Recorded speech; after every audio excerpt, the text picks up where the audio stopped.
Gentlemen and gentle ladies, what my friend Dr. Ramanath Pandey has said about me is not always based on facts. I think that I am one of you all, and it is a matter of coincidence that he has offered me to act as the chairperson of this session. It is now 9:30 as per my own watch. So I am bound by the rules and instructions of this session to start our session just now.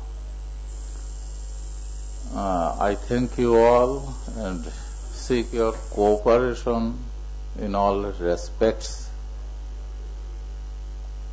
As per the schedule of the session, which is already with you all, it is a session entitled Ancient Indian Wisdom and Modern Physical Science and Technology.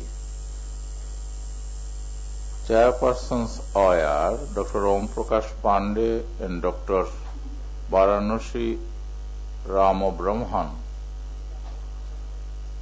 I thank them too, in the sense that they might have been occupied with other engagements, and this has been a privilege for me to act as a chairperson of this session. I am just reading out the names of the paper presenters here. Number 1, Dr. O.P. Mishra, Schwartz Technology, Charge Logic in Science and Technology by Schwartz Technologies, his paper. Yeah?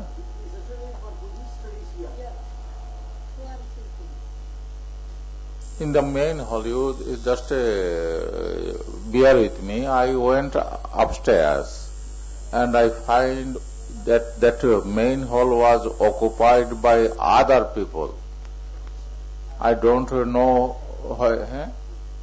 I found this main hall was occupied by other people, and I am in a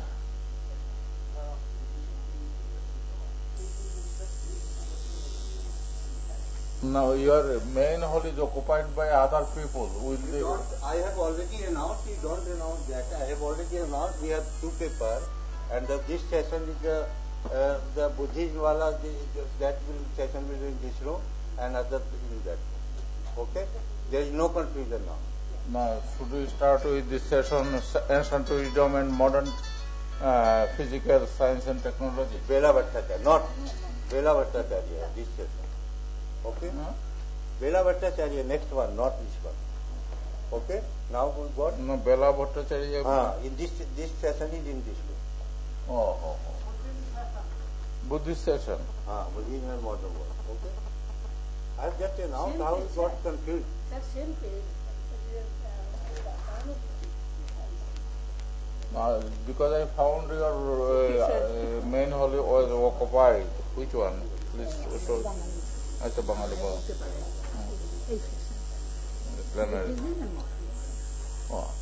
I am sorry. I was confused. How many participants are here? Yes, I am going. I am just reading out their names. Just a minute, please wait. Dr. Bela Bhattacharya, University. Just a minute. Yeah. Wait.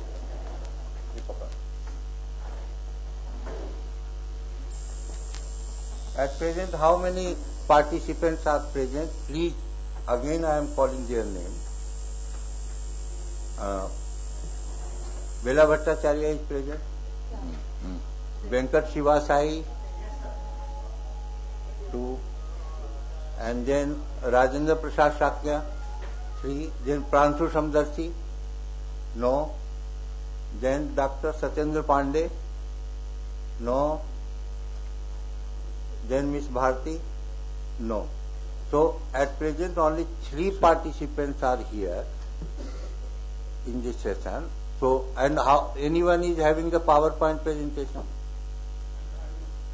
You are having the PowerPoint presentation. What is your good name? What is your topic?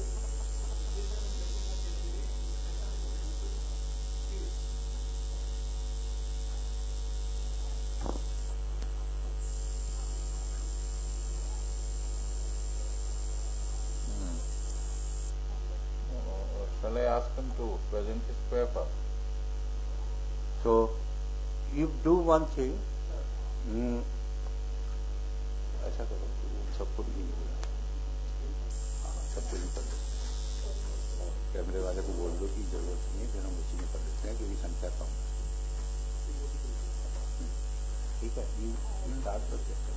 Will you give some projection here? हाँ, yes.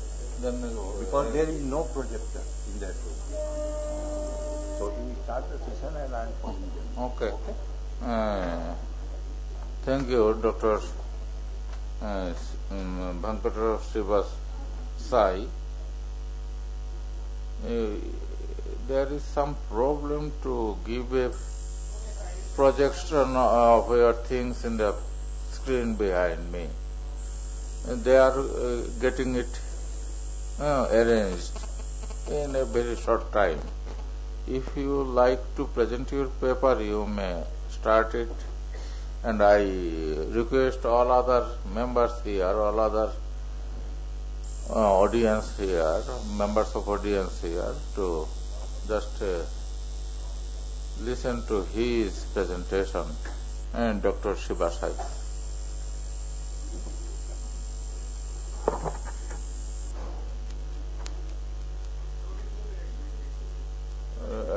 Will you agree to bear with us for 2 minutes?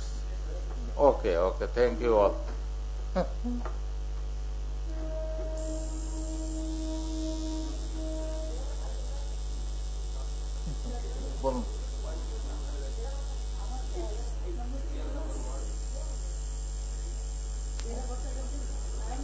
Okay, if you I have already announced it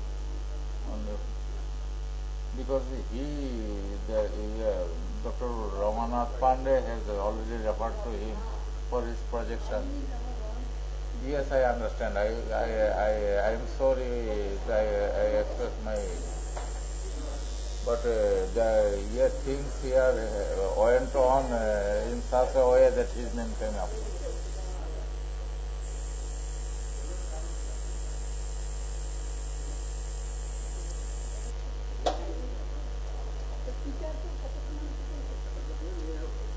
Why are you choosing for a confused time? They are doing this, people are giving their mind to this preparation, and when a matter of disorder is going on, I hope that you will present the paper in a very peaceful time. You see, confusion prevails. So now, I take few minutes. Okay. Yeah. Now projector is here, no problem. So I have shifted that all persons from that room here in this room also. So here projector is available. In that room there is no projector. So now no problem. Our problem has solved. We will start both sessions in this room only.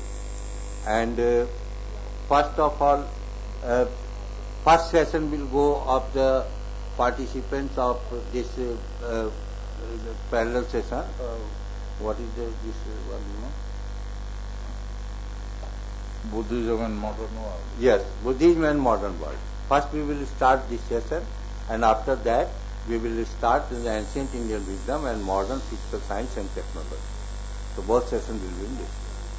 Now okay, Dr. Shiva Sai, though your name, Dr. Sivasai, though your name comes in the second place, I have already announced that you would read out your paper first. I tender my apology to the first named one, that is Dr. Bela Bhattacharya, and she has agreed to bear with us when you will present your paper. I am thankful to Dr. Bela Bhattacharya. I announce it. Now start your paper. Start your paper. I have already announced it. I shall not come back from what I have said. Bela Bhattacharya. Yes, no, he is, you see, she stands first in the list. But she is waiting for presentation. Then now Dr. Rajendra Prasad Sakya, please start your paper. No, she is already started. Who is sir? Then it's okay. Then you do it. Now there must not be any confusion, any type of confusion. Please. We do it. Our first named person, Dr. Bela Bhattacharya, is in a hurry. Yes, you speak here. Yes, you are privileged to take your seat here. Okay, Dr. Sivasai, you will present this paper.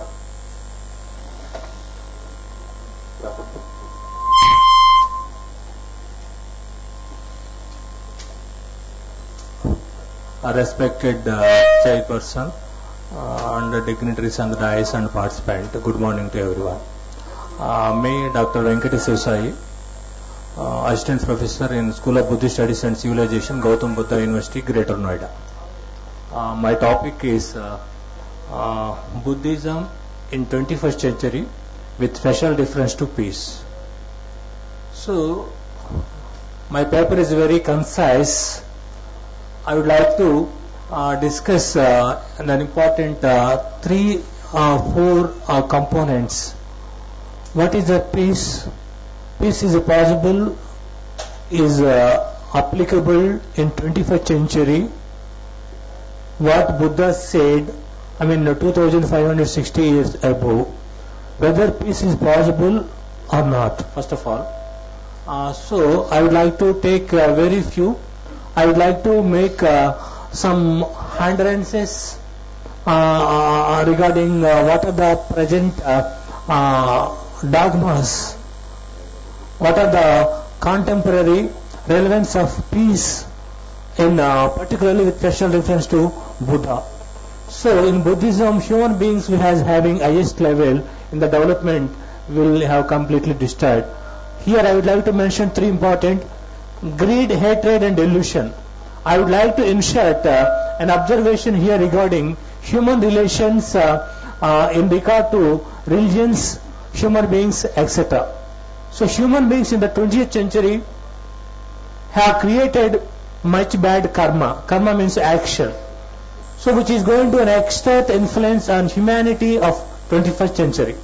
So the legacy of this century will be the problem for the next century. So I would like to, in order to solve this problem, we must adapt our own actions and behavior. So this is going to be present in my abstract. I will try to give some important things. The whole world in a very critical situation. It is verge on of destruction. Man is responsible and has always been responsible for the destruction of his own civilization in different ages. In cruelty and violence, man surpassed even the most dreadful beast of jungles. Man unending desires for material gains, man ill will and hatred towards others, man's envy others gain in prosperity. These are all the root causes for the constant tension and unrest. This mental unrest does not confine itself to the individual level only, but gradually it spreads and engulfs towards family, all the state and the whole the nation. This is the reason why the whole world is now burning within and without. Man, rich or poorer, suffer within without. Family, rich or poorer, suffer within without. State, rich or poorer, suffers within without. So none is happy in the world, be one richest or the poorest. The material world, gains and prosperity cannot give mental peace to man, because his desire for more better gains and more better prosperity haunts his mind day and night. Sometimes he forgets that he is a dwarf and hopelessly longs for touching his. His ignorance and delusion make him the thinking. So none is happy in the whole world due to cause of some ignorance delude. Great hatredness and others are cause for that. Whether peace is possible or not, this is my big debate in this paper.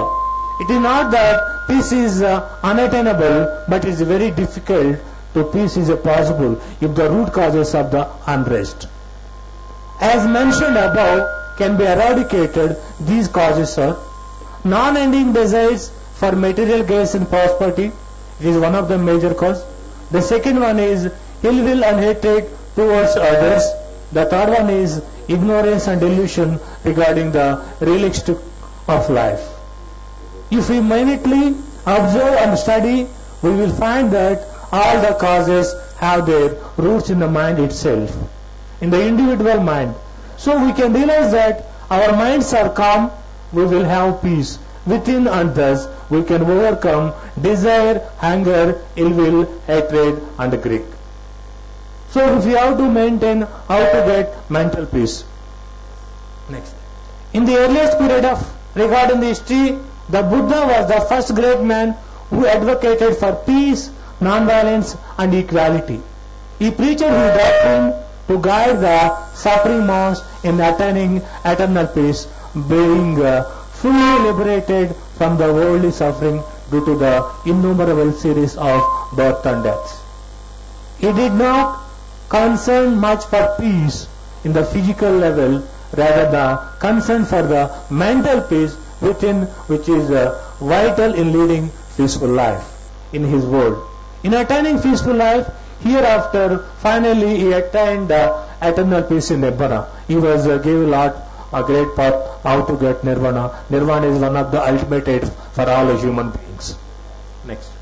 So the concept of peace in Buddhism, the Buddha principles for peace are universal in nature, as they are applicable to all human beings. For universal disease, he prescribed a universal medicine. To him, the root cause of human sufferings, human unrest and human unquiet are universal. They are greed, envy, hatred, anger, delusion, lustful desires and prejudices. So for the eradication of these evils, he prescribed the noble and universal medicine for Sila Samadhi Panna, which is popularly known as a noble eightfold path. It's very well known to everyone. Of the tree of Sila Samadhi Panna, Sila morally comes first, on which the entire structure of peace, individual or universal rests. So these are all the concepts or contents described in Buddha, how to get the peace like that. Now I would like to discuss about what are the instances how Buddhism was instrumental to peace and integrity in different worlds. We have a lot of history. I would like to mention some of the important examples. In the first, in India, during the time of Ashoka, being formally initiated the noble doctrine of Buddha, Ashoka the Great endeavored maintain the solidarity and integrity of the Magadha Empire. He was the first emperor who unified different kingdoms of greater part of India. For the very existence, security and national integrity of his great empire, Ashoka applied the Buddha principle of non-violence, tolerance and compassion.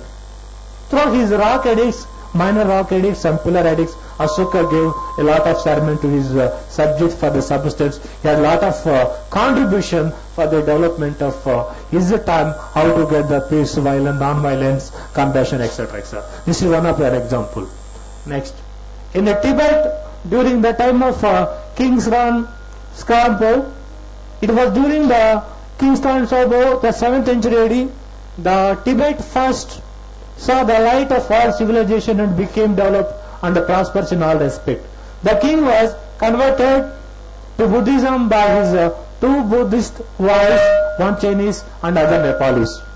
He introduced Buddhism in his own country and propagated Buddha principles of non-violence, tolerance and peace among his subjects. He proclaimed that every subject must be virtuous and wise. So they must be lit, pure and simpler. In his time, he has a lot of contribution for the spread of peace in his Tibet subcontinent. Next. In Japan, during the time of Prince Shotoku, like Emperor Asoka of India and King Soma of Tibet, Prince Shotoku of Japan utilized the Buddha principles of peace, harmony and national integrity for the development of Japan in 604 AD. He issued 17-article constitution, which is Japan's first piece of legislation and a Magna Carta of a nation based on Buddhism. It is still relevant to life not only for the Japanese people but also for other people of the world from the point of view of national harmony.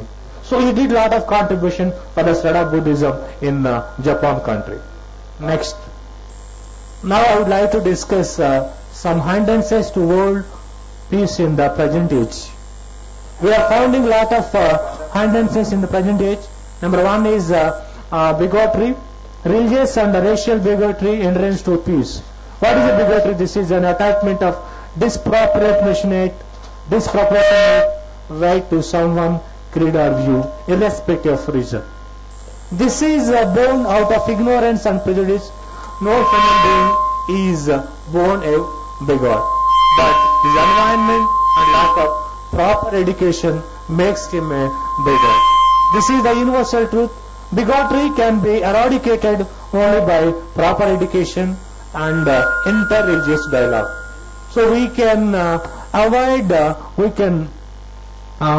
overcome the bigotry issue towards giving proper education and inter-religious dialogue. Next. Fundamentalism. Nowadays we often hear the cry of fundamentalism and fundamentalist. This is born out of misplaced religious favors. Now this is a common factor among the followers of religion. Buddhist, Christian, Muslim, Hindu, Jain, Sikh and who is not. But what is the reason behind this?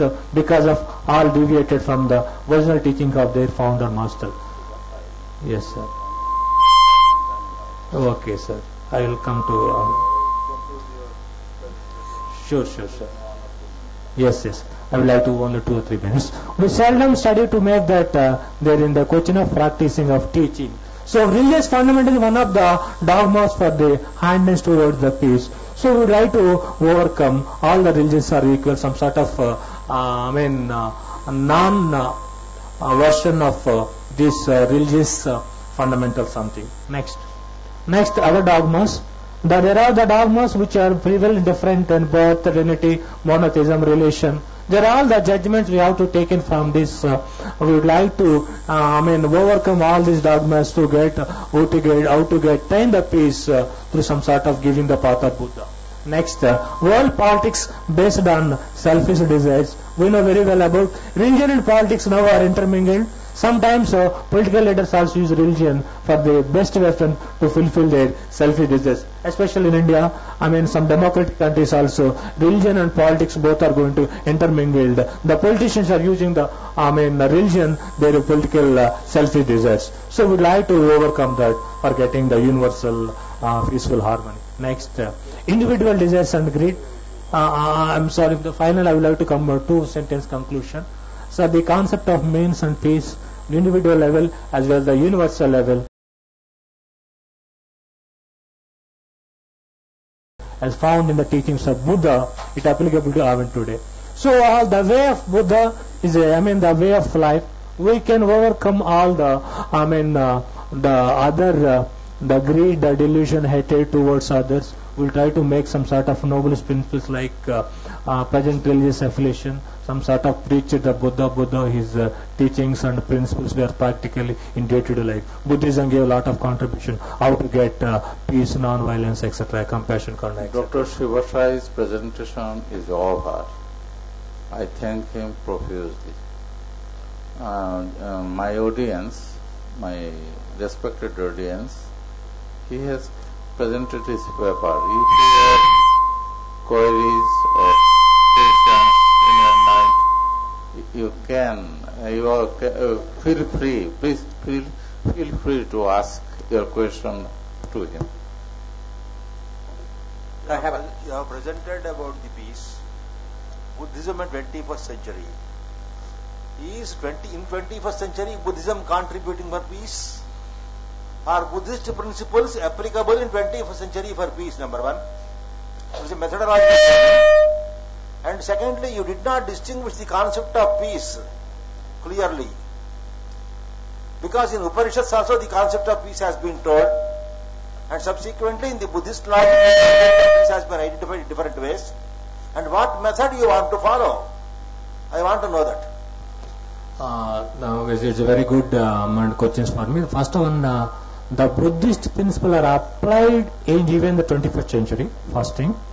Second, the peace, the practical aspect of peace applicable to all the Buddhist countries who are going to Buddhism in their subcontinent. If you are taking lot of Buddhist countries, they are following the ways of Buddhist teachings and preachings. So they are getting to practical overcome of their realm of their day-to-day life. The second one is Buddhism is always relevance. We are facing the 21st century problems. It will given the solution. We can go through some Buddhist aspect of the Buddhist teachings and principles. I have a question. When you are saying a concept, human sufferings, unrest, unquiet, Yes. as you have identified, Yes. there a generalization of the human being has been identified. Here, Not being ethnically or religiously or topographically distinguished. Then how can you justify it? so here I would like to justify it in the sense of every human being to set right some sort of getting mental rest at the individual level. They can succeed their social. National and universal level.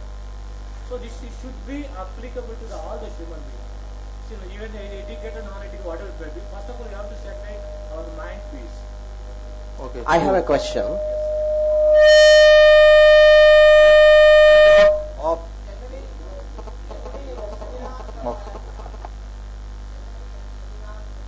Conferences and research papers, we don't make sweeping statements like, for example, the world is on the verge of destruction.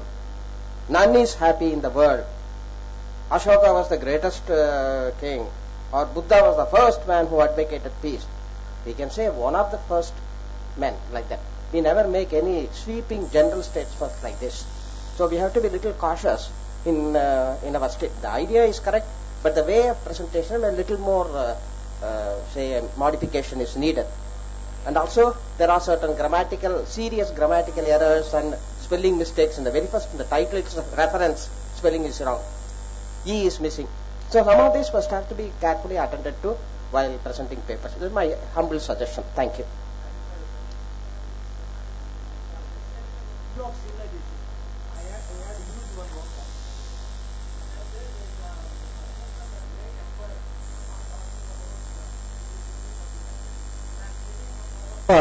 Yes. I accept it, sir. I accept it. Thank you for your suggestions. Any other question, please?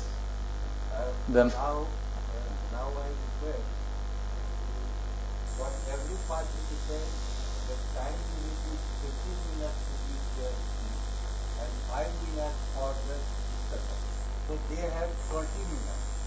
So now you depend upon them that they need any minute for discussion or not. We will stop after 20 minutes. So Dr.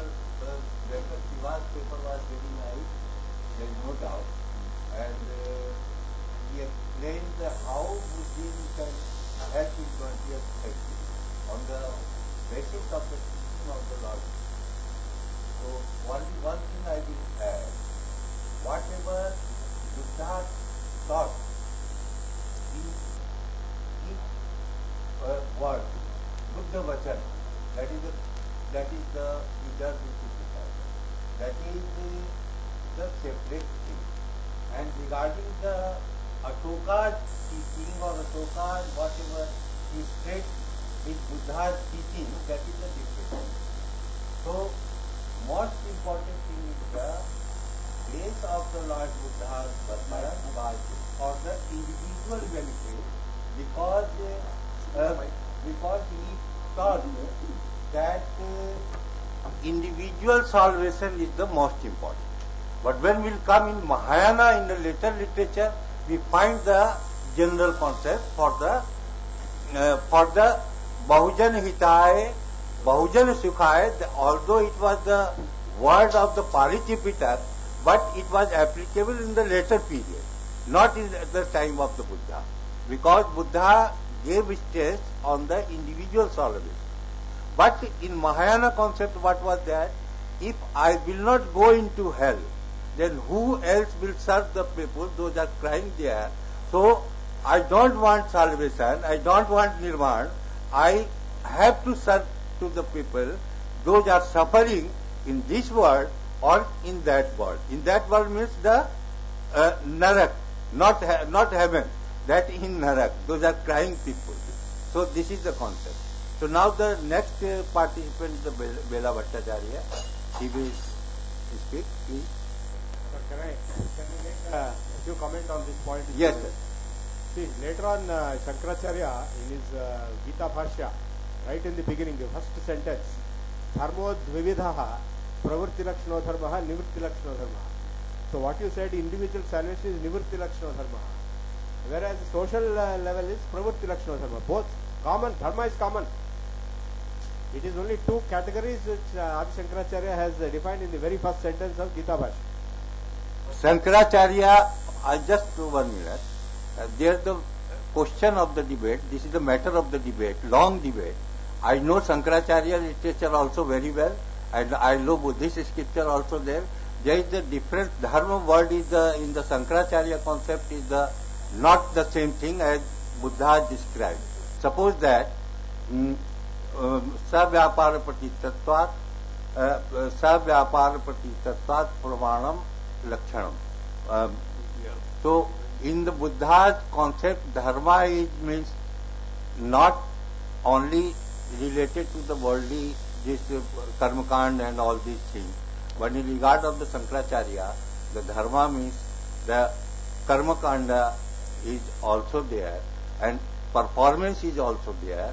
He has combined. But regarding the Buddhism, there is no karmakanda. There is only performance. I understand, but dharma is defined by Manu as the Dhritik Shama Dhamas Kaucham Astyayo Indriya Nigraha Dhir Vidya Satyam Akrodho Dashakam Dharma Lakshanam. That so is Dharma true. Lakshanam is common. It is common for all. That is common for all, but that is according to Manu, not Buddha. No, that's what that is according to Manu, not Buddha. So if we will present our paper interdisciplinary approach, then that is okay. No, but he is talking about the Buddhism. If you take the common principles of dharma across all these authors, you will find Satya, Ahimsa, Daya, all these are common, which are given as Daivi Sampat in Gita. Every term is associated the object of the particular system. Suppose that you take the Mimamsa, what is the meaning of the dharma? There is the meaning, different sense of the dharma. You take Nyaya, what is the meaning of dharma? Different sense is the, you take Advaita Vedanta, different sense of the dharma. You take Buddhism. So it depends on the objective of the particular system. You cannot link it with that. Okay. Common principle. Okay. Common principle is the humanity. That is for everyone that is applicable. We are going beyond our context, gentlemen. We shall confine ourselves to the present So context. anyhow, this is not our. This was his paper. Now Dr. Bhattacharya will.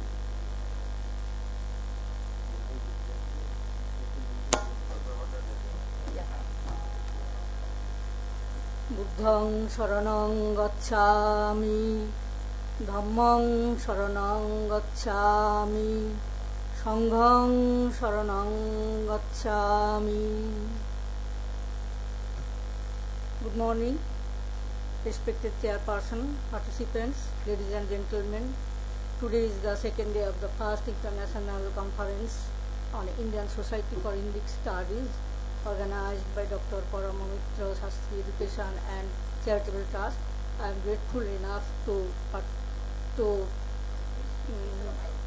the conference to Ramanath Pandeyji.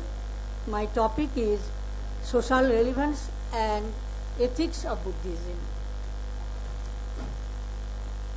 How much time? 20 minutes. Yeah. Okay. I'm trying to finish within this time. Yeah, I'm trying to within 15 minutes. The expression ethics denotes a set of moral standards together with a code of conduct that determine the action of an individual in respect of other individuals in a social framework. As regards Buddhist ethics, it is essentially based on Brahma Vihara, Mitta, loving kindness, Karuna, compassion, Mudita, sympathetic joy, Upekkha means equilibrium. To be precise, it is the observance of Panchasila, 5 precepts, that the essence of Buddhist ethics lies. It goes without saying that our social life in the modern age has also been globalized enormously. It is relevant to emphasize, for the sake of welfare of the society and the units it is composed of, need for adherence to Buddha Vachana, which laid stress on the self-discipline for the society and individuals.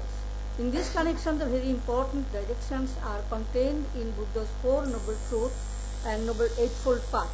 Right living ensures no harm to cause of anything irrespective of the fact whether it is animate or inanimate, both from the physical and moral point of view.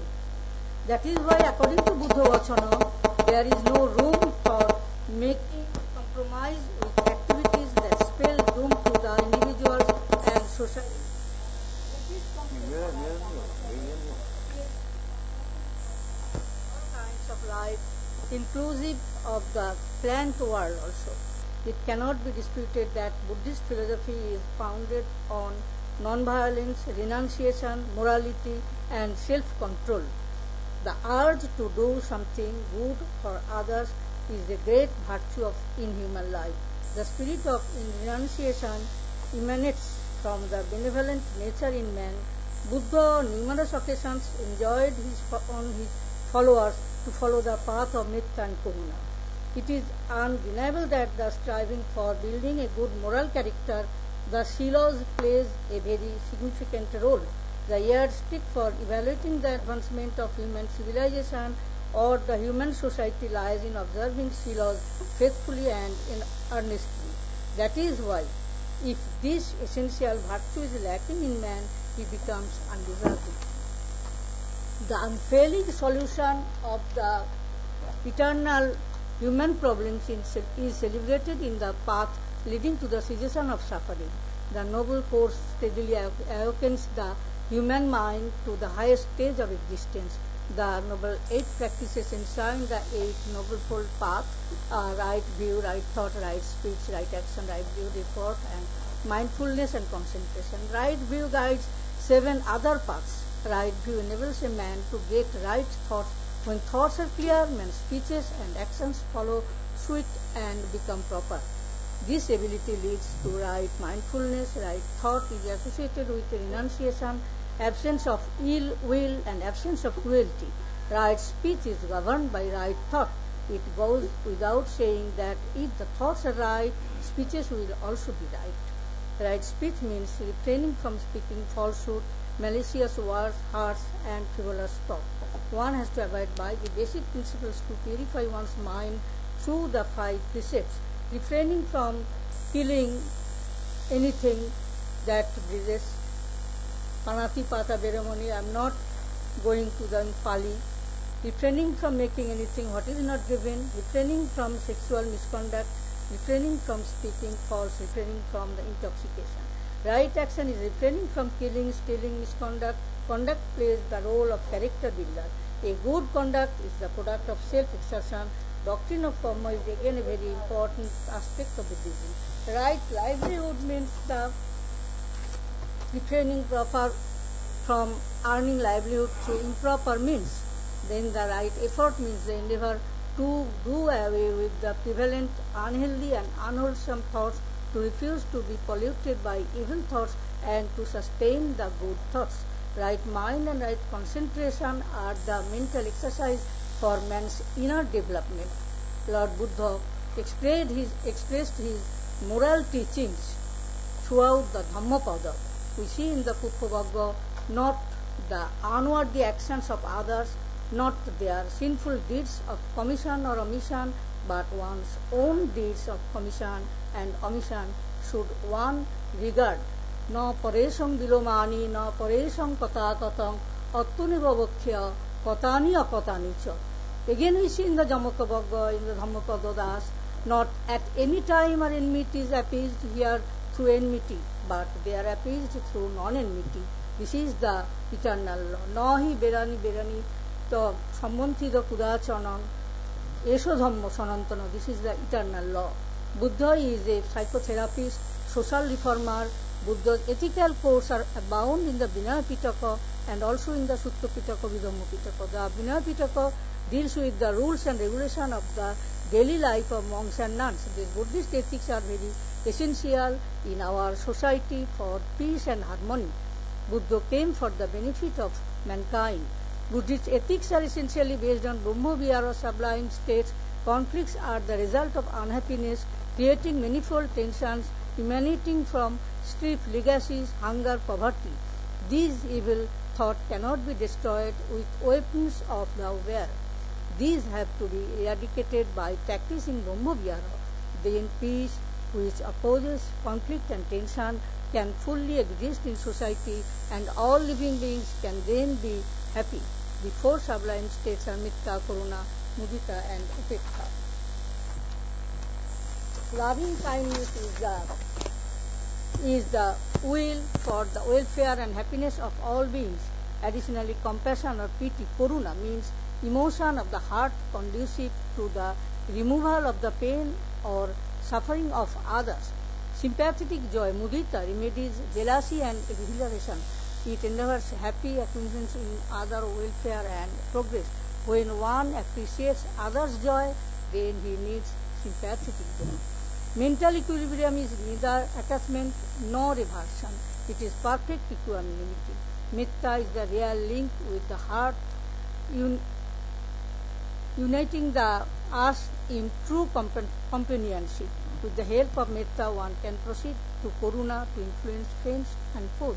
After Karuna, it acquires strength of mind pursuing cultivation of Mudita, and then develops thoughts. A person proceeds to meditate with Upekkha. After the successful attainment of fourth Brahma Vihara, a person dwells in peace with a heart full of purity. If every person practices Brahma Vihara, the world becomes a seat of harmony and happiness through mental equanimity. The purpose of these four sublimes is to eliminate ill will, cruelty, and delusion respectively. Thus, peace will be possible in oneself, in home, in society, in nation, and in the world. Then the meditation develops self-respect, self-confidence, and as a result one can achieve mental courage and strength to face all problems in life. Meditation promotes in meditator the essence of tolerance, brotherhood, fellow feelings, coexistence, etc. Nowadays, meditation is recommended by the psychologists to be the best mental therapy. Through meditation, one can overcome most of the psychological problems of anxiety and disorder. Meditation is suitable for all men, women, children, old and young, from all walks of life and irrespective of creed and color all over the globe. The benefits of meditation know no bounds. Without meditation, nobody at all can understand Buddha and Buddhism. So meditation is very essential from Buddha's ethical point of view. From what is said in preceding paras, it will transpire that the need for realizing and application of Buddhist ethics has assumed greater dimensions, with the society getting more and more degraded. Buddha incidentally is considered to be the first man who visualized the idea of a harmonious life, a concept which is truly revolutionary one. It is therefore essential for everybody to follow. If we follow the Buddhist code of ethics, then society will be upgraded not only in our country but also for our whole world. So we need Buddhist ethics for social development and peace in every corner in the world. Lastly, an odyssey of peace. If there is right in the soul, there will be beauty in the person. If there is beauty in the person, there will be harmony in the home. If there is harmony in the home, there will be order in the nation. If there is order in the nation, there will be peace in the world. Sabbe satta sukhita hantu. May all beings be happy. This is my humble presentation. Thank you. Thank you, Mrs. Bhattacharya, for your presentation. I now appeal to my audience to make questions on her presentation. Sir, I have, madam, my question is whether all these concepts which you have listed as Buddhist dharma or ethics, they are already there in the Gita and the Upanishads and the Vedas, or is anything new? Thing. Yeah. Same. Any other question? Just like or Any other question, please? Madam, may I know the scope of Buddhism, what we have chosen here? huh? Scope of Buddhism, what we have chosen here? Did you treat it as a general idea or as a specific chronological and specific typistic idea? Pardon, 1 second. There is Hinayanism, there is Mahayanism, there is Vajrayana, Yeah. and are you taking totally as Buddhism and are you providing only a particular part of the idea? No, it is a Buddha's, it is not my word. All the expression for Buddha. So it is the, So, madam, okay.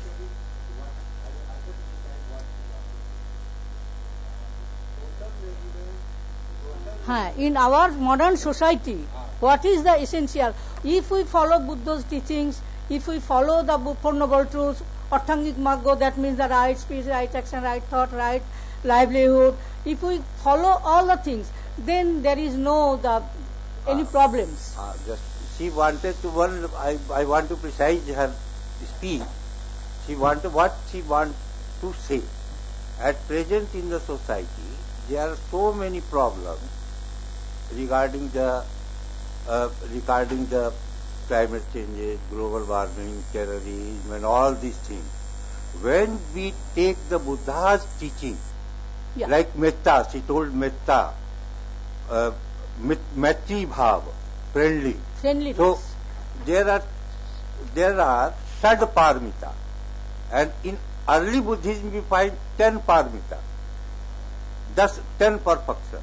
So what is that? Shil Parmita, Dana Parmita, Virya Parmita, Shanti Parmita, and so on. So Buddha's basic teaching was the 3 gems: Shil, Samadhi, and Prajna. So Shil is the main. Shil is what? That is not simply character. Not simply character.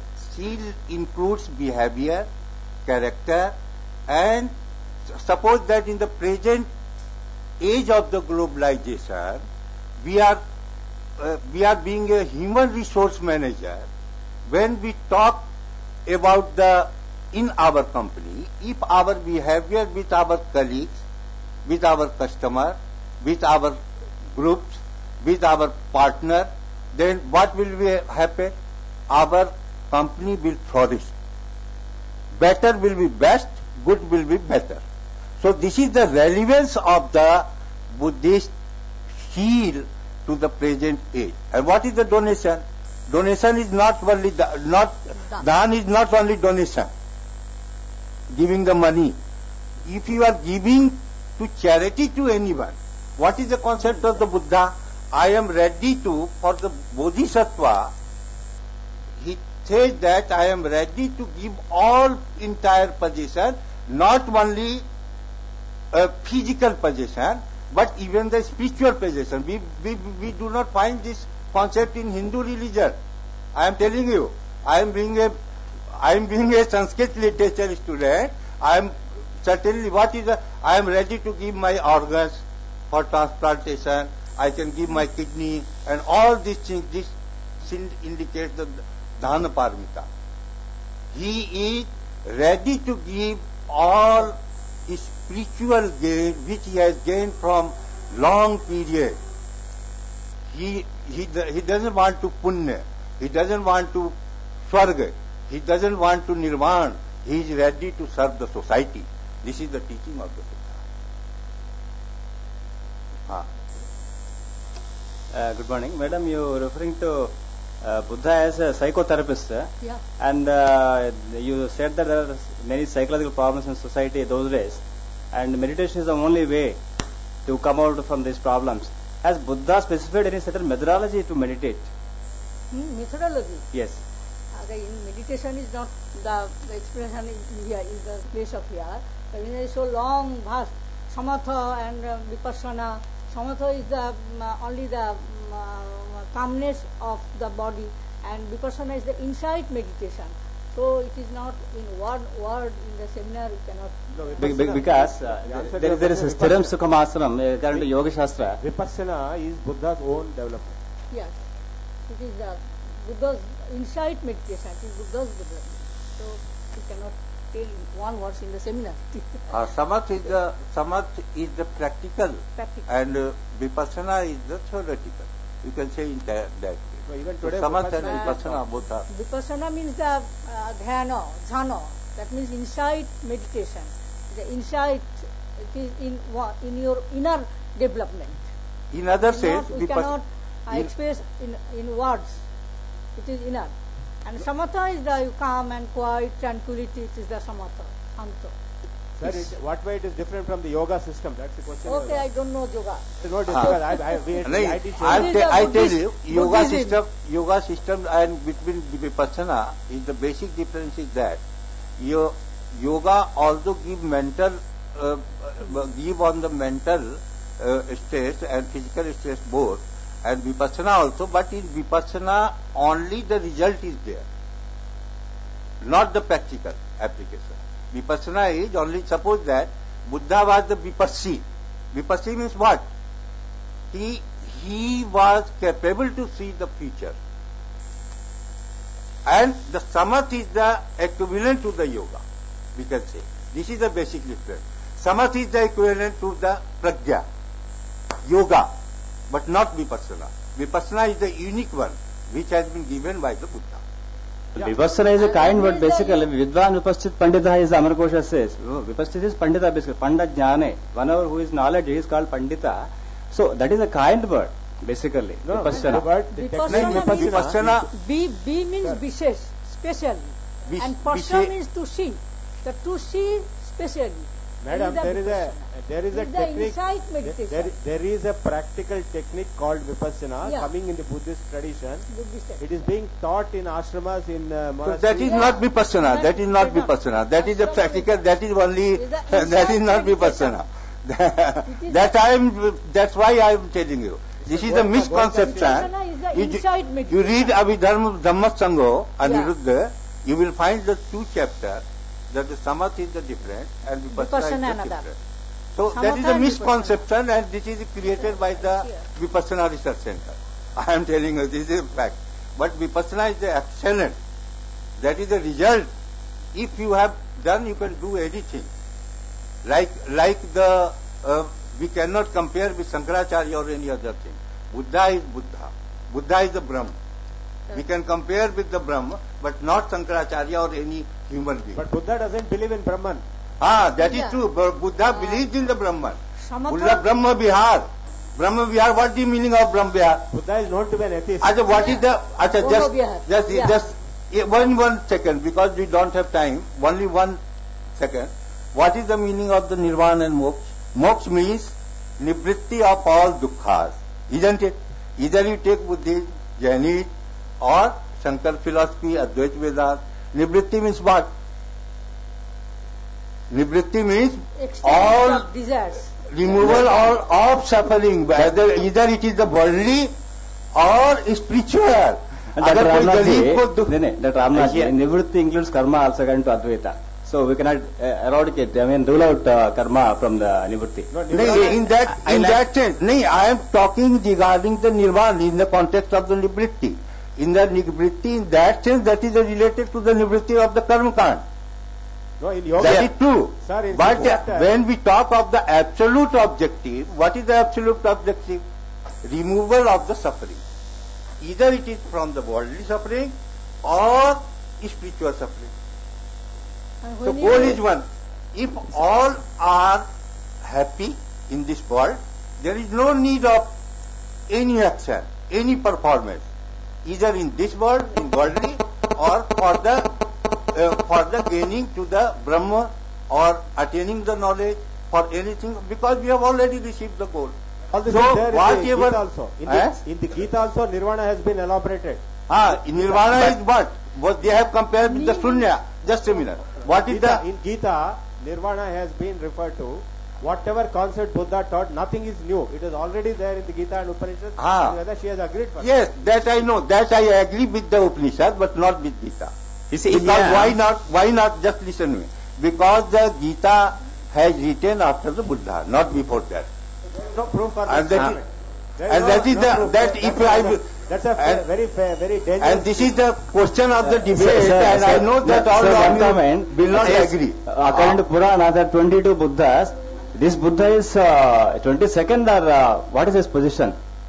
According to Purana, there are 22 Buddhas. Gentlemen, They are What moving that- away from. Before that, Pochika Buddha, 24 Buddhas previously.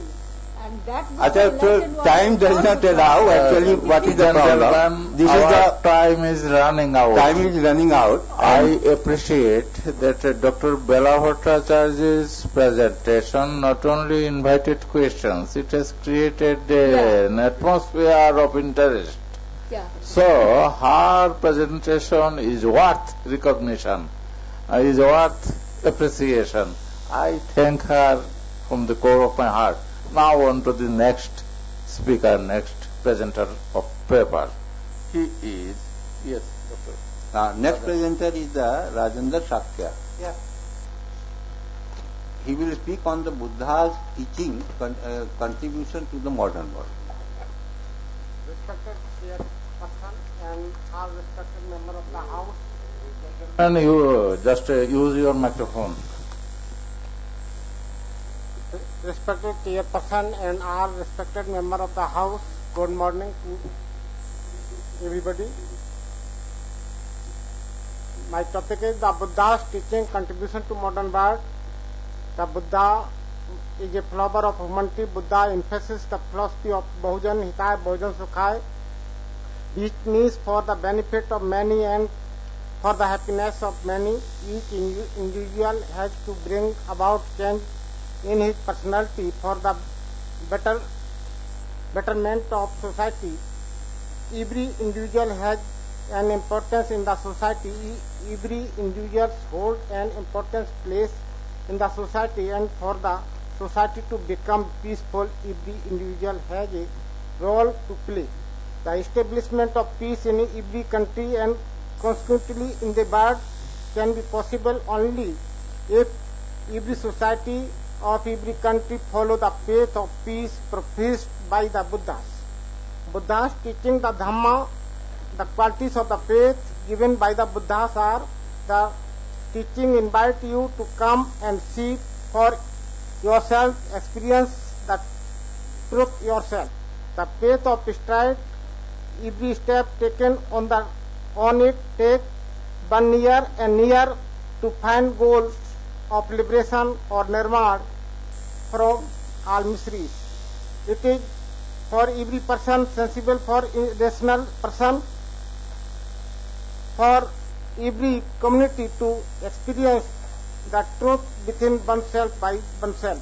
Buddha's Dhamma is limitless or infinite. It is not for one particular community or religion. It is for all. Dham is universal religion. Let us understand the Buddha's teaching to the noble eightfold faith. The faith is noble in the sense of that anyone who walks on this faith delightfully become a noble person, a saintly person, a pure-hearted person. The noble eightfold faith, namely right understanding, right thoughts, right speech, right action, right livelihood, right efforts, right mindfulness, right concentration. These are the essence of his teaching and his discovery. The middle path that the perfect one has found leads on both to see and to know, which lead to peace, to discernment, to enlightenment, samadhi, and to nirvana. This teaching leads to deliverance from suffering and provides a solid foundation to help mankind towards a positive and a better way of life. The Noble Eightfold Path is divided into three divisions. The first is morality or seal, summed up as follows. Abstain from all sinful actions, that is all unwholesome actions, physical or vocal, which hurt other beings and disturb their peace and harmony. Morality is related to non-violence, ahimsa, truth, non-stealing, brahmacharya, and madhyaniषेध. The second part of faith, samadhi, one-pointed concentration of wholesome mind, summed up as follows: perform wholeness action, the concentration, wholesome mind. The third part, wisdom or insight in pragya, summed up as follows: the present system of the bird is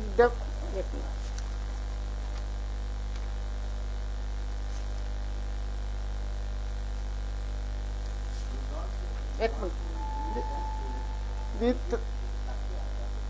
yes.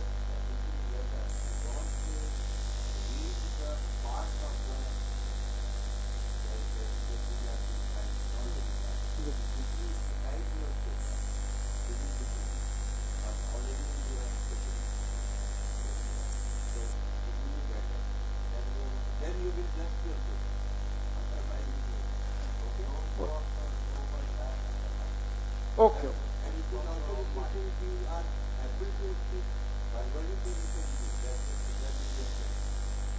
Verbally so cannot be speak. Yes, sir. Purity to totality to mind to developing insight. These three trainings are the teachings of all Buddhas of the past and will be teaching of all Buddhas of future. The three fundamental divisions of Buddha's teaching are expressed: morality, concentration of mind, purification of mind. Morality, the whole emphasis of the Buddha's teaching is applied to Dhamma, is real life message to today is to follow the principle of non-killing or non-violence or cultivate harmless and compensation. Society should begin to realize the suchness of life and member of the society and accept over the five elementary principles regulated behavior of human life and are not killing. Truthfulness, non-killing, honesty, and this consciousness of no yes liquid. These moral laws are related to every man and woman of the society for peacefulness. The concentration of mind, samadhi, incent the individual of social well-being. Purification of mind in pragya, protection and support to people to maintain peace and harmony through learning vipassana. The practice of vipassana helps man fly feeling of anger, fear, revenge, and hatred. Such negative feelings start dissolving, giving place to a peaceful and compassionate mind. These three basic factors are necessary to live a beneficial life. The whole emphasis of the Buddha's teaching is on the practice of these three in order to apply Dhamma or real life. History of Bard has proved the Buddha's teaching has been gently ascended to sweetness to the society. We all know how much sweetness of peace is needed in the better Bard today. Present system of the Bard is democratic, hence in the reference I quote that the Buddha's significance preaching for the teaching the law of Bajjian Republic of Lichavi. As long as they maintain their unity and meet regularly, as they as long as they meet together in unity, rise in unity and perform their duties in unity. Third, as long as they do not transgress their ancient principles of good governance and their system of justice. Fourth, as long as they revere, respect, venerate and honor their elder to pay regard to their words. As long as they protect their women, as long as they protect their children, as long as they venerate the object of worship inside and outside their republic and maintain momentary support for them, they will remain individual. Thus I can say that the Buddhas declare Dhamma or Buddhism freely and equally to all. Buddha, Dhamma and Buddhism way of life is good conduct brought about mental development, training and leading to a perfect peace.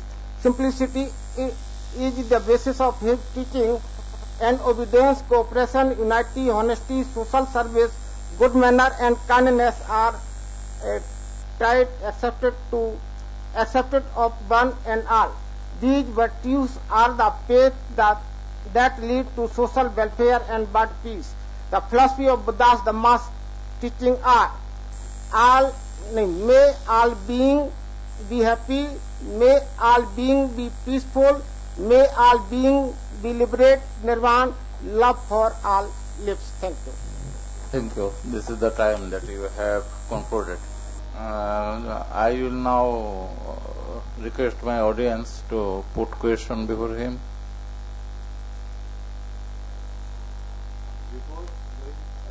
Yeah, I have just one point. Whatever you have listed, it looks like a yoga system because yama niyamas, dhyana, dharana, everything is there. Is it more or less same? Yoga system में तो नैतिक साधना आती है, यम और नियम की जो बात यम नियम है ना, यम नियम अष्टांग योग में पहला यम और नियम है जी, वही तो नैतिक साधना है, सत्य अहिंसा ब्रह्मचर्य अस्त्य परिग्रह। आपने देखा होगा कि बुद्धिस्ट थ्योरी में जो आप यम की बात करते हैं वहाँ पर 5 यम है, यम अहिंसा सत्य अस्त्य ब्रह्मचर्य अपरिग्रह। सेम नहीं है, जो 5वां चीज है वहाँ पर मद्य निषेध की बात की है बुद्ध ने, मद्य निषेध।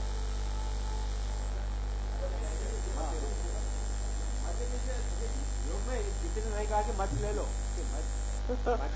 नहीं, आप जो सेम की बात कर रहे हैं मैं उसको डिफरेंस की बात कर रहा हूँ कि माननीय सदस्यगण, आप वितर्क में ना जाइए, सिर्फ प्रश्न पूछिए और उत्तर मांगिए। वितर्क इसका इस सभा का नियम नहीं है। वगैरह तो सेम है। वितर्क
Nirman, not for Nirman. That is for Vipassana. After that, what we get, that is Vipassana, and Vipassana means we have achieved it. Okay. This is the basic difference. Sila, Samadhi and Samadhi. Now to go on with our speakers, the remaining speakers. I am just reading out their names. If they are present, they are requested to present their paper. Now, Three are over.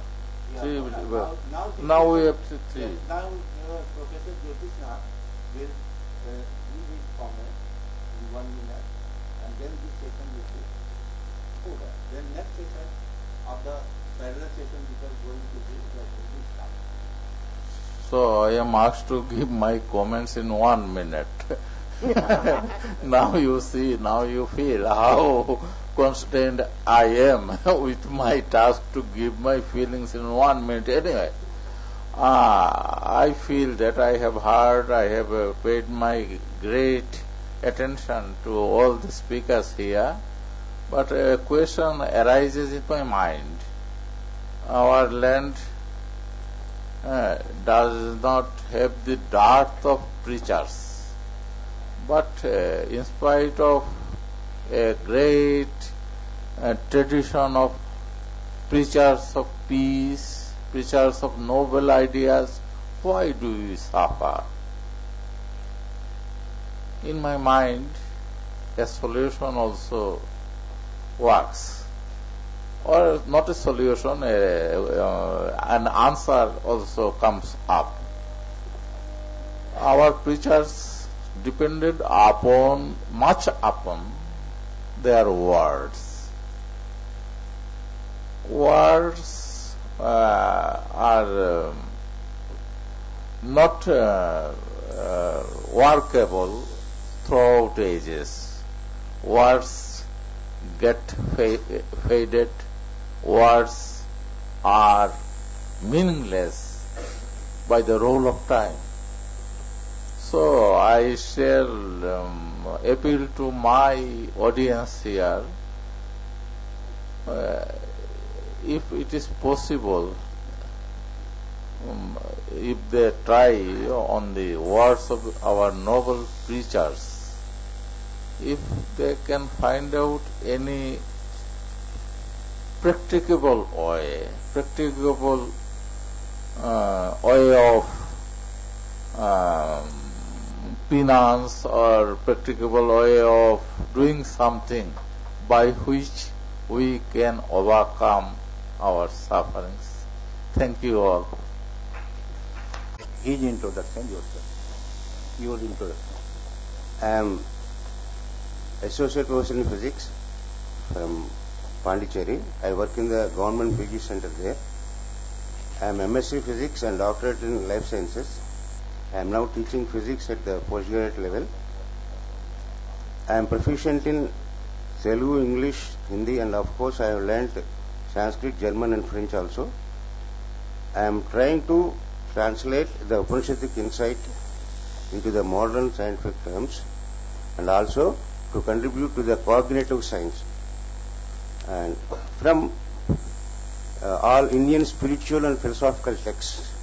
And I personally don't belong to any school, but I want to take information from all the schools which aid to propose a model of human cognition and communication right from Upanishads till today.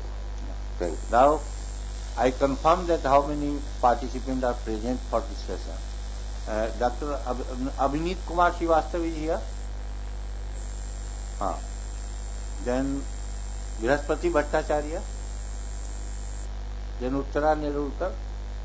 She is na? Uttara Nerurkar.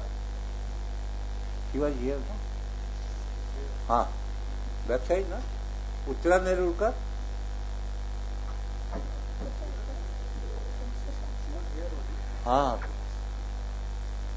Uttara Nerurkar, and then Dr. Aparna Deep.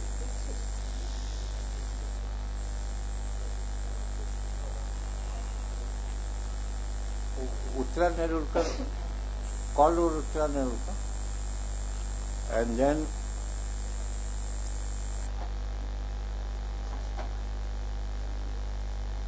then Kokila Ghoshal. Fascinating universe, some meta implication. So now I call, these are the, you come here, you come here. Honey, you come here, you see, sign जो है मुझे गए ना ज्योतिष आत्मा से करा ठीक है कुछ ज्योतिष आत्मा होने बैठे ये रहेगी you check this first what Abhinit Kumar Srivastava then you have Pratibhasta Charya all the performance then Uttara Nerurkar then Kali Ghoshal fascinating universe from Metta okay 15 plus Welcome all of you. Now first we have a presentation from Sri Abhijit Kumar Srivastava, Banaras Hindu University, Varanasi, on the theory on cosmology as elaborated in the Vedic sun god. Yes, Mr. Abhinit Kumar Srivastava. Good morning to all of you. I am Abhinit Kumar Srivastava from Banaras University. Where are you? Yes, sir. Okay. Yes. Good morning to all of you. And today my topic is the theory on cosmology as elaborated in the Vedic sun god. Well, at the abstract I want to say, owing to the absence of Vedic knowledge, Surya is the sun god or the solar deity. He is also the god of illumination and liberation. The sun, as supreme among the celestial bodies, visible to the astronomers of antiquity, was assigned to the highest of the gods and became symbolic of the supreme authority of the Creator himself. The Vedic scriptures of the Hindu religion refer to the sun as the storehouse of inexhaustible power and radiance, although there are very few hymns dedicated to him. In the Rig Veda, there are only 10 hymns related to the sun, and the Savitri, which is also related to the sun, there are only 11 hymns dedicated to him. And Usha, goddess of Usha, is also related to only 20 hymns.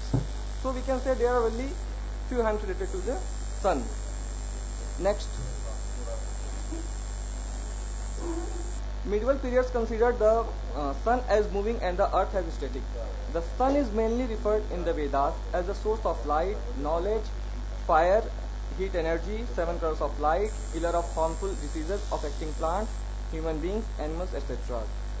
The mantra of Samved says that the earth, which revolves around himself with a great speed and also around the solar system, does all this peacefully without giving any jerks to all animate and inanimate life, and thus links physical science with metaphysics. Rig Veda contains a number of hymns relating to the sun, explaining both its physical and metaphysical characteristics. As regards the physical science, it is stated that the sun never sets nor rises, and it is the earth that rotates. He creates the atmosphere and power for all people, and to produce food and medicines, etc. Next. In introduction, I want to say that contents of Vedas are an enigma for scholars from the time of the original compilation till today. Astonishingly, modern science throws considerable light on the contents of Vedas. From a deep philosophical consideration of the powers and principles of the sun has come the concept of the Trinity as it is understood in the world today. In the Indian mythology, Surya wears a golden robe, and his chariot is drawn either by one steed or by 7 mares. The sun has been worshipped in India as the sun god since the Vedic times. The sun gives or donates his rays for all purposes. The ancient Indians had a profound understanding of the celestial phenomena, and their deep insight into these made from them look at these phenomena with reverence. They understood the design of the cosmos and saw an underlying unity as the essence of an apparent diversity. The manner in which the Indian scholars have described the deep scientific truths in devotional scriptures, which speaks volumes about not only their profound knowledge, but also of their deep humility and benevolence of attitude. In the western part of the world, the scientists and astronomers of the ancient and medieval periods...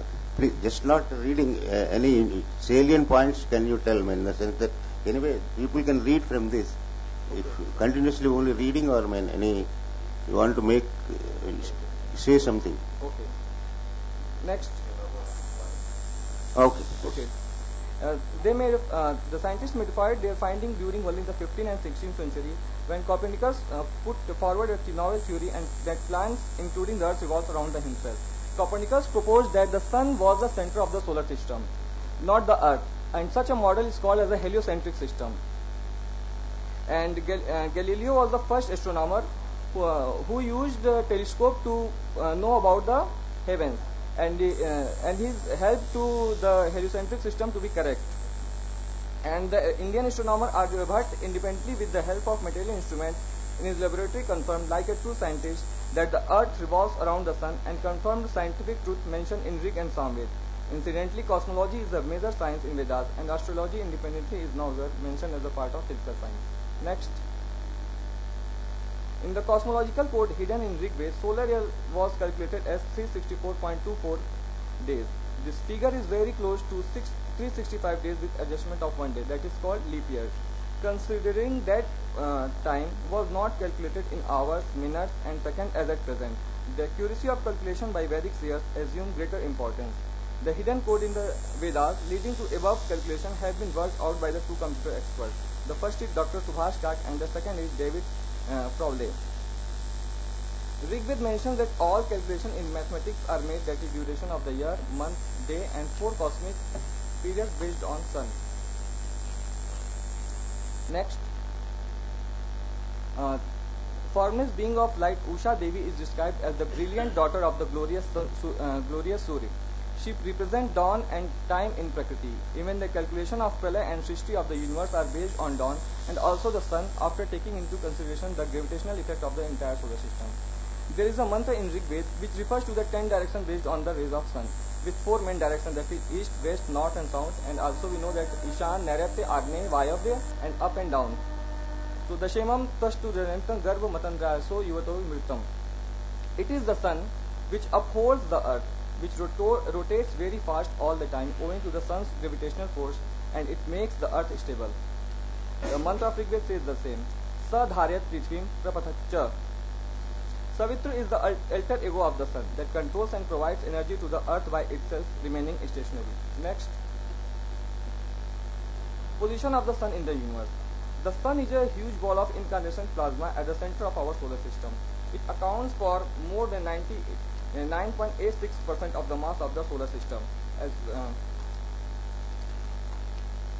The sun's diameter is 30,92,000 kilometers, and that is 109 times of the diameter of the earth. As we know that the earth's diameter is 12,742 kilometers. We live on the third planet of the solar system called Earth. As we know that the system is Mercury, Venus, Earth, Mars, Jupiter, Saturn, Uranus, Neptune, and Pluto is now as the white dot. But we can use this address only for context with other planets rotating around the sun. It is enough to go only 10 billion kilometers away and we won't be able to see the earth with any telescopes anymore. Our daily luminary is just an ordinary insignificant star. There are millions like it. Next.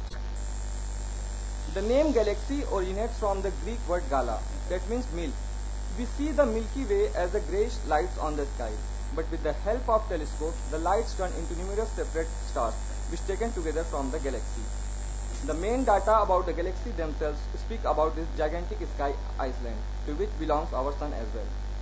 The galaxy has a diameter of 9,100,000 light years. In the central part, where the nucleus is situated, the thickness of the lens reaches 10,000 light years. The whole galaxy includes around 150 billion stars. The sun is 26,500 lights away from the center of the galaxy and around 100 light years from its equatorial plane. It rotates around the center of the galaxy on an almost circular orbit with the speed of 250 km per second, making a full rotation for about 200 million Earth years. Next. Dawn is the harbinger of Surya. In Sanskrit, the dawn is called Usha. Usha is the goddess of dawn. She invokes the presence of the sun god, and when Surya appears, he seems to be following her. The sun god has boundless divine love for the goddess Usha. He wants to offer all his inner divinity to her, and she receives it joyfully from him. The sun is very far from our planet Earth. When we observe the sun from here, we see a teeny disk, but we know how bright and vast it really is. The sun was considered as being at the center of the solar system. The Vedic text Atare Brahman declares the sun does never set nor rise. When the people think the sun is setting, it is not so. It makes itself produce two opposite effects, making day to what is below and night to what is on the other side. A later commentary on states that the sun is stationed for all time. In the middle of the day, the sun, which is always in one and the same place, there is neither setting nor rising. Next. To the Vedic seers, the sun was a symbol of immortality. For while it died each night, it rose again with each ensuing dawn. Not only has the sun its diurnal activity, but it also has its annual pilgrimage, during which time it passes successively through the 12 celestial heavens remaining in each of the 30 days. The solar energy is the physical form of Surya, Lord of light and truth. As we know that isotopes of hydrogens like protium, deuterium, tritium combines to form helium, and its isotopes that releases energy, millions of such cycles take place at the surface of the sun, which is the ultimate source of the energy of the sun.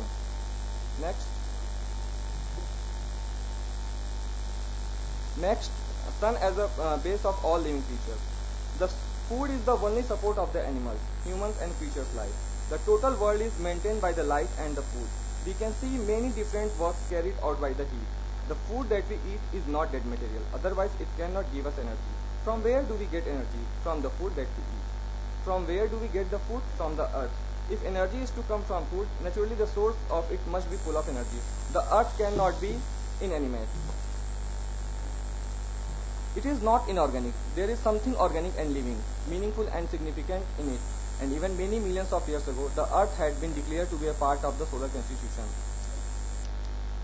Next, in the plants, the special process of making food preparation is done by the sun's help. As we know that the plants make their food by the process of photosynthesis. So first of all, the seeds embryo is formed. Then the sprout, the root, the stem, the branches are formed.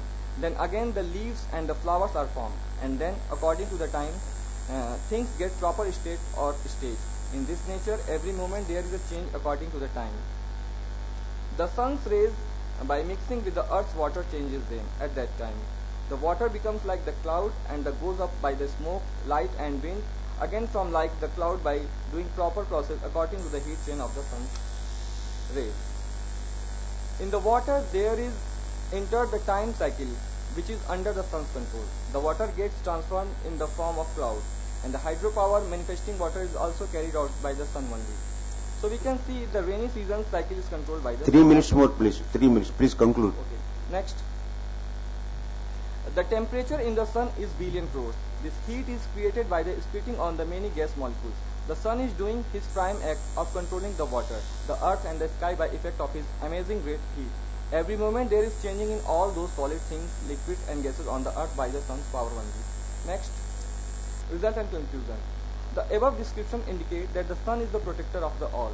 He exhibits the day, full of heat or light energy in the help of the universe. He creates the atmosphere for all the people, to manage for children, wealth and food. He remains in the helping form to carry on the cycle of the universe. How this formation by the God is genius and amazing. The sun's formed time cycle goes on producing the source of pleasure by holding the new stages. The sun's prime role is to produce the food and medicines, etc. on the proper time. He alone shines the earth. Like the best owner goes on producing the food in the best way by rising up the sea water. He helps in sending it to the proper place according to the system of the gods. In the morning time, the sun's light mixed with the air looks like the golden luster which gives the pleasurable peace and health. Those people who get up before the sunrise are stout and strong and fat like the horse. The sun moves all around to do best with the help of his bright rays. He creates the power. Next. Please conclude. Thus the sun exists from the time before the evolution of the universe, because without the sun, the system of year and the different season is not possible at all. The life of the flowers, the fruits, the plants and the food, and the life of the animals and creatures living on them also depends totally on those things. So for we, the Indians, it is very necessary to bring out the precious knowledge of the Vedas, not only to perform the prayers and prayers, but to be used in the daily routine business. Still in that, we have keep open the doors of science progress and to expand the new source of living welfare and progress also. We are going ahead on progress. We will go on progressing ahead and will make our nation to stand in the best top rank with the shine of the Vedas knowledge. The sunlight and the sun god cannot be separated, as God the creator and the God the creation cannot be separated. So the sun god and the sunlight cannot be separated. Please conclude, please. Surya Jyoti Jyoti Surya. The sun god is the light and the light is the sun god. So Surya here is not only the Vedic god Surya, but here Surya means the supreme god. Similarly, our aspiration and our realization cannot be separated. Today we are aspiring, tomorrow we shall be realized. When we are all realized, we shall see that our aspiration and our realization are absolutely inspirable. Thank you. Thank you. Thank you, Mr. Srivastava. Any questions, please? I have a comment and a question. You have referred gala as milk. According to Sanskrit literature, gala never have seen the meaning given for milk. I don't know the exact meaning of gala, but I am sure that milk is not the actual meaning Actually, of the word gala. This is one thing. It is the Greek word. Gala is originated from the Greek word. That means milk. In Greek word. Okay. Then the second one is you have referred the sun as high. What is the huge ball of incandescent plasma? What is the difference in Vedas? Because you are referring as a Vedic sun god. Definitely in the Vedas it is said that sun is the source of energy. No, that is fine. Whether Samaveda, Rigveda, Yajurveda, you have to give the references. That is second thing. Third one is you have not quoted any reference out of your these references. As part of research methodology, you have to quote. Please. Okay, thanks for you include all this. Okay, thanks. Yeah, because it appears to be a combination of Western and this thing rather than only Eastern. Please note that. Okay, thanks. Just as Sir said, no reference is there. Thank you, sir. You have so told that there is theory of cosmology. Yes? Theory on cosmology. But actually, where is the theoretical presentation here? And sun is called in different ways, Pusha, etc., etc. There are 12 names for sun. And you have not at all distinguished. Simply calling sun does not mean a Vedic representation. And moreover, the datability of Aitareya Upanishad is also Aitareya Brahmana. Given, it is not in correlation with the accepted chronology. Kindly verify it. Also, please, answering him? Yes, sir, I am getting what the okay. See, cosmology is beyond sun. Actually, it includes all the universe, just not the sun. And so, please note that also. Okay, thank you, sir. Next speaker, Brihaspati Bhattacharya, Benares Hindu University. The technical aspects of Vimana in Sanskrit literature. Bhattacharya? Yes, sir. Sir. Yes, sir. Okay. Sorry. One request, please. Yes, it's better you also explain what all information you have. Please try to explain rather than just read. That's what my thing. Of course. That will be useful for others. Yes. They can read the slide. That's so. Okay, sir. May I have my presentation, please?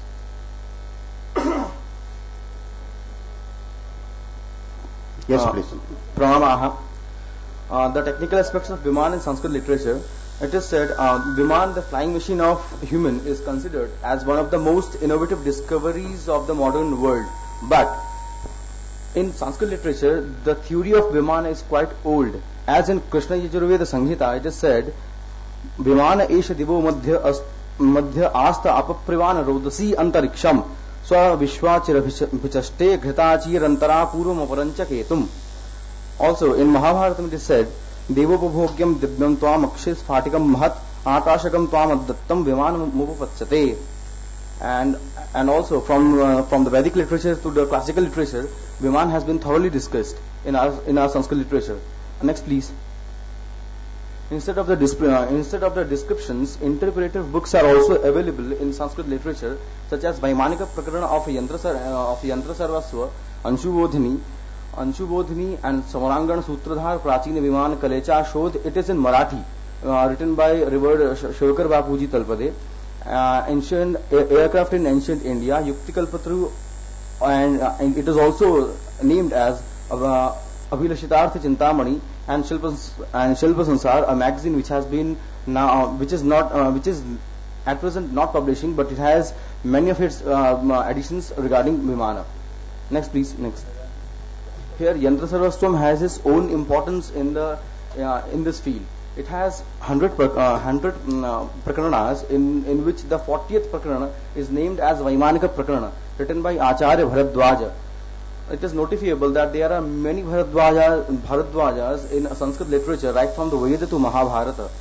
As a matter of grief, it is to be said that now, out of these 100 Prakarana, just the 40th is available, named as Vaimanika Prakarana, and it is also abridged, but still it consists about 6,000 lines or 6,000 lines, or 3,000 verses of liquid Sanskrit dealing with the construction of Vimanas. According to Ramayana, and Acharya Bharadwaja was a disciple of Maharshi Valmiki, who wrote Valmiki Ganitam, which is now unavailable, and it has been referred by revered Shankaracharya Bharati Krishna Tirthaji Maharaj in his Vaidika Ganita. But the disciple Bharadwaja and the Vaimanika Acharya, are they same or not? It is quite mystery. Next please. Vimana, the word and its meaning. The Viman has its several meaning in Sanskrit. Some of them are Sapta Bhumika Prasada, means multi-storied building, 7-storied, generally 7-storied. Apamana, insult, as in Kadambari it is Kamalioni Vimanikrata, Vishishtamana, special honor. A car or chariot of gods, any mythical, self-moving aerial car, etc. It has been said by Mr. Maurier Williams in his dictionary. This article or this presentation will deal Viman as an aircraft itself. Next, please. Maharshi Bharadwaj, the air scientist Acharya, says in his Vaimanika Prakaranam, Vegasamyad Vimano Andajanam. Andaja are egg-laying animals, which includes birds, swan, hen, crocodiles, etc. Here one thing is there that swan can move in the trio, that is land, water and air. So accordingly a new principle could be derived that water as well as the land transportation could also be said as Vimana. But later revered commentator Bodhananda clears Maharshi Bharadwaja's conception of Andaja as a machine resembling its flight with that of a bird. Here I have used the term revered Bodhananda because Bodhananda Vritti is found in Vaimanika Prakarana, and he has given the quotations of other acharyas also in his commentary, which is now available, not completely but still quite a part of it is available. Now after that, here arose a question that of which bird's flight does the Vimana resembles, because the flight of every bird is different. So the answer is given by revered Bodhananda, that is Gradhati Pakshanam Vega Samyam Yasyasti Vegatah Sa Vimanati Prokta Akasha Gamane Kramat. Next please. Gradha literary means it means vulture, but here it would be more appropriate to have the meaning eagle. So Vimana resembles the flight of eagle. And now grammatically, the word Vimana consists of two parts, that is vi plus mana. Here vi refers to the here vi refers birds connoting to its flight, as it is said in Amarkosha, Nagauko ko vaji vikara viviskara patatrayah. Here and man is to resemble. Here, that's why it means an object having similar flight in air as that of a bird. After having the synonym of Vimana as an aircraft, it is mandatory to know about the chronology of Vaimanika Acharyas. Next, please. Here in the Vaimanika Prakarana, the chronology of Vaimanika Acharyas are given, in which 36 Acharyas are named. Should I name it? Okay, thank you. Next, please.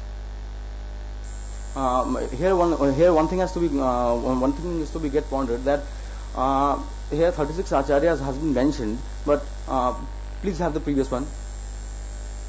But here we can see that Valmiki is in 36th number, whereas Bharadwaja is in quite 22nd number. So it has to be there is quite a mist that whether Valmiki, Bharadwaj, that if we take Bharadwaj as Valmiki's disciple, then it would become 37. Then it would become 37 instead of 36. But this concept is still not quite cleared, but it has to be got cleared actually.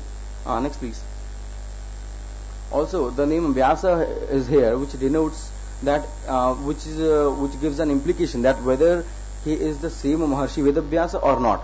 And also, instead of all these facts, it is crystal clear that Vaimanika Shastra had a sound chronological order which denotes that it had a Vidya Parampara, likewise of another Shastras in Sanskrit, such as Veda, Darshana, philosophy, etc. Now I would like to have a look on attributes of a Vedic Vimana pilot. Next, please. Attributes of pilot as per the Vimana. A pilot must have the knowledge of two factors, that is Rahasyagyodhikari and Panchagya. Rahasyagyodhikari has been said as Vaimanika Rahasyani Yani Proktani Shastratah Dvatrinshaditi Tanyeva Yana Yantratva Karmani. And Panchagya refers to Rekhapata, Mandala, Kakshya, Shakti and Kendra. Rekhapatho Mandalascha, Kakshya Shakti Stathaivacha. Kendrascheti Vimananam Marga He Panchadha Smrtah. In Rahasya Lahari, Rahasyagyodhikari consists of 32 Rahasyas or secrets, and the Panchagya consists of 5 atmospheric conditions through which a pilot should save himself as well as his Vimana also. The list is mentioned in Maharshi Bharadwaja's Vaimanika Prakarana. Next, please. There are 32 Rahasyas that has been named in 5 verses. I'm not reading the verses, I just wanted to have a small look and on the description of these verses, of these Rahasyas. The first one is Mantraka Rahasyam. This Rahasyam proposes consolidation of Vimana through Mantra Shakti to make it impenetrable, fireproof and safe. The second one is Tantrika Rahasyam. It says to induce power in Vimana through the Tantrika Anusthana like Mahamaya, Shambar, etc. Third one is Kritaka Rahasyam. It proposes to reveal the essence of the Shastras of Vishwakarma, Manu, Maya, and that is Maya Matam, Chaya Purusha, etc., to have innovations in crafting Vimanas. The fourth one is Antarala Rahasyam. It depicts the Anishta Sthanas for Vimanas in the atmosphere. Anishta Sthana could be referred as the ominous place for Vimana. Maybe for example, it could be said as Bermuda Triangle also. Next, please. The fifth one is Gudha Rahasyam. It mainly means for the fighter planes, as it mists the Vimana through sun rays and Vata Shakti. This Vata Shakti seems to be a type of atmospheric condition or pressure created for Vimana to save the Vimana from its opponent. Sixth one is Drishya Rahasyam. It is also for warfare. This Rahasyam ensures a pseudo Vimana to confuse the rival through Vishwakriya Darpana. Adrishya Rahasyam. Adrishya Rahasyam covers the Vimana with white clouds made artificially using Balahaka Vimana, using Balaha Vikaran, an atmospheric situation depicted in Vaimanika Prakarana. The eighth one is Paroksha Rahasyam. It ensures the motion of the Vimana within clouds. Next, please. Ninth one is Aparoksha Rahasyam. With the help of Rohini Vidyut, maybe an electromagnetic phenomenon, it clears the front view of the Vimana. The 10th one is Sankochana Rahasyam. It saves the Vimana in case of emergency through contraction of its several parts. It may be said for the rockets especially. The 11th one is Vistrita Rahasyam. It is just opposite to Sankochana Rahasyam. It expands the Vimana, and it is named in Valmiki Ganitam, but till date Valmiki Ganitam, the name itself is only available. The book is not available till date. Virupakarana Rahasyam, as the name itself suggests, that it could be used for horrifying the rival Vimanas by mutation of its structure, and using Vairupa Darpana, and along with the Bhairavi Taila which helps in it. The Bhairavi Taila has been referred as a type of a fuel in Vaimanika Shastra. Rupantara Rahasyam, it interchanges its appearance to embarrass the rival Vimana. Next, please. Surupa Rahasyam, it is used for the entertainment of the passengers in the Vimana, such as it seems to be that, such as for television or whatever the cases it may be. Jyotirbhava Rahasyam, it enlightens the Vimana like Bala Surya. It is a simile actually. It means the Vimana seems to be an enlightened beam to its viewers outside through Guha Garbha Darpana Kriya Yantram. Tamomaya Rahasyam, it is a very crucial yantra or machine as per the contemporary world. It could be said as it suddenly darkens the Vimana like lunar conjunction in the midday too. it may be very useful to 3 minutes more, please. 3 minutes. Okay, sir. Conclude. Then please proceed next. Actually, these 32 rehearsals, please proceed, please. Next. Again, next. Okay, and now Panchagya. Panchagya refers to the Rekhapat, Mandala, Kaksha, Shakti, and Kendra. Here, these 5 paths have been, and the 5 paths have been discussed earlier. These 5 paths have their respective avartas or avartanam. In avartanam, and avarta means a situation. Please conclude what order is there. Okay, sir. Please proceed. Next. Okay. On one thing I would like back. One thing I would like to say, peculiarity of Maharshi Bharadwaja's Vaimanika Prakarana. It clearly seems that this book is older than of Acharya Panini, as it is Panini, as it violates its grammatical rules frequently. For instance, the word Rahasyam itself is an example. Rahasyam is used as a cleave neutral gender, but Vaimanika Prakarana uses this word as a pullinga. The Vaimanika Prakarana in Yantra Sadavasva not only discusses about Vimana, pilot and its attributes, but it also gives the descriptions of quite a number of Vimanas, especially Sundar Vimana, Rukma Vimana and Tripura Vimana, which has been, a layout of these has been published by Mr. G.R. Joseph. Please proceed. Please next. This is the outlay of Rukma Vimana. Next. This is an outlay of Sundara Vimana. Again next. This is an outlay of the Tripura Vimana. So, as a summary, it could be said that there is a rich cultural heritage and a heredity of Veda, Purana, Darshana, etc., along with the tradition of Vimana also. And there was also in Guru Parampara, as in Vaimanika Shastra it is mentioned, Mahadevam Mahadevim Vadim Ganapatim Gurum Shastrakaram Bharadwajam Pranipatya Yathamati. The word Guru itself gives an indication of the word of the Guru Parampara. Next, please.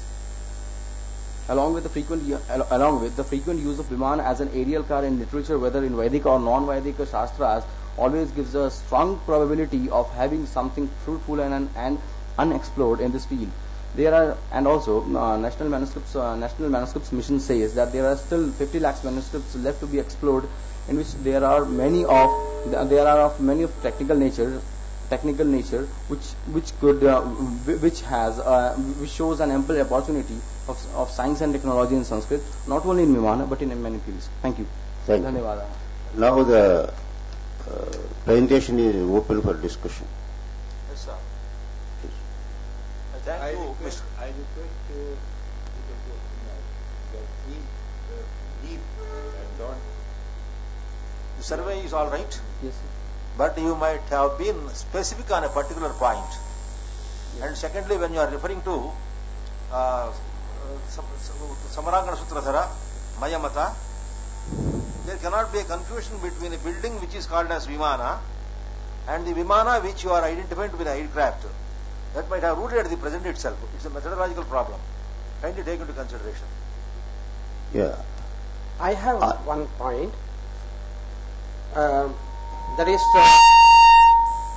just to help you out for that matter, the reference to V as a bird, well, you have taken from Amarakosha. I can give you a very early reference, that is from Yaska's Nirukta. Vihi iti Shakuni Nama, Vetehe Gatikarmanaha. It is very clearly. So that will be very helpful for you because it's a very early reference. Yes. The second point is, you have said that Bharadwaja must be earlier to Panini, just because he has there are some un-Paninian or non-Paninian usages for that matter. Just because in a text we have non-Paninian grammatical ideas, one cannot say it is earlier to Panini. For example, even in Kalidasa there are certain non-Paninian grammatical structures. Second point, third point is, if the Vimana Shastra has developed to this extent, why did it die? Why don't we have a continuous development of this Vimana? So that is only my request, that why such happened, because there are such descriptions. Although in Bangalore it has been refused to said, it has been said that aerodynamically the models which have been proposed in Vaimanika Shastra, they could not be made. But here one request is there, that before 2011 it was not possible to explicit the flight of a honeybee in 2011 there came a theory which after that explained the flight of honeybee, as aerodynamically the structure of honeybee is not so to have such a great number of flights which he had. Yeah. Okay, Prasad. One quick comment. You are very correct that ISA people, I don't remember the scientist's name, they have refuted this theory because Professor H.S. Mukund he is. Mukund, exactly. Yes, sir. And the thing is, there is one doctor, not doctor, he is Sri Subbaraya Shastra of Anekal, Bangalore. Yes, sir. In a state of meditation, he used to dictate all the Vimana Shastra. That is how this is documented, entire knowledge. Yes, sir. And further, Dr. Ramnath Pandey is better knows than anyone else here because the Vimana Shastra manuscripts are there in Baroda Library itself. Yes, That's sir. the only place where you get the resource. Yes, sir. So that is the reason behind the refutation of this theory, because a human has narrated the entire Vimana Shastra so that it cannot be accepted. Somebody else can propose something else tomorrow. So how it is scientifically proved? And this is the story behind this. Second thing is, if you claim you are actually expecting some inputs, but unfortunately we lost many of the knowledge. Yes, in the form of manuscripts. How we can stitch together this knowledge? Can we able to produce an aircraft today? There is one, that's yes, the Prabhu sitting here, who has prepared kind of metals which are useful for the aircraft engine. Yes, sir. Yes, probably you should meet him so that he will give more inputs. Yes, and he is the only person worked in this area scientifically and has produced some metals which are useful for the engine, which are very light in nature. And Yantra Saraswam many things has produced, some fire extinguisher, hunger pacifying biscuits, many things he has produced. Yes, sir. So that probably he may give you some more inputs in this area. The only thing is, when we propose something, a concept from ancient Indian sciences, can be applied to the modern society. Contemporary, has it got a relevance? That's what I have to say. This is my comment. Yes. Sir, I agree with Have you referred to Viman Shastra published by Gaikwad Oriental Series? Yes, sir. I have given, actually, I had it from Mysore by Mr. J.R. Joseph. My father, my father had this book from there. Have you consulted the Viman Shastra published by Gaikwad Oriental Series, Baroda? No, still not. Okay, one more thing. Yes, sir. See, just as Dr. Prasad is saying, Yes, sir. unless we give details about the metallurgy, about the fuel used, about the diagrams we have, the mathematics behind it, the equations, all should have been there. Yes, sir. If Vimana Shastra is there, and not just Mantra Shakti. So, Sir, no. Yes, Just sir. so better to identify them also. Otherwise, it will be a narration of history of something. That's what I personally mean. Sir, here one thing I would like to request. The main objective of my presentation is that we had a tradition of Viman in our Sanskrit in our ancient times, and if at this moment, if I ask a class 5 student that who is the discoverer of Viman, then he will say the discoverer of Viman are Wright brothers, who invented it in 1903. Yes, until we give all the metallurgy, fuels, mathematics, we have to agree with it. Unless we give that. See, word Vimana, just that may not be useful. That's my personal opinion. It's a clash of Shastra and science, basically. We are speaking Shastram. Yeah. Science, it measures everything. It uses equipment. Not we only have that. some theories. Unfortunately, we could not produce many of the things. No. We have a glorious past. That is very true. Not only that. Yeah. Please, sir. Next.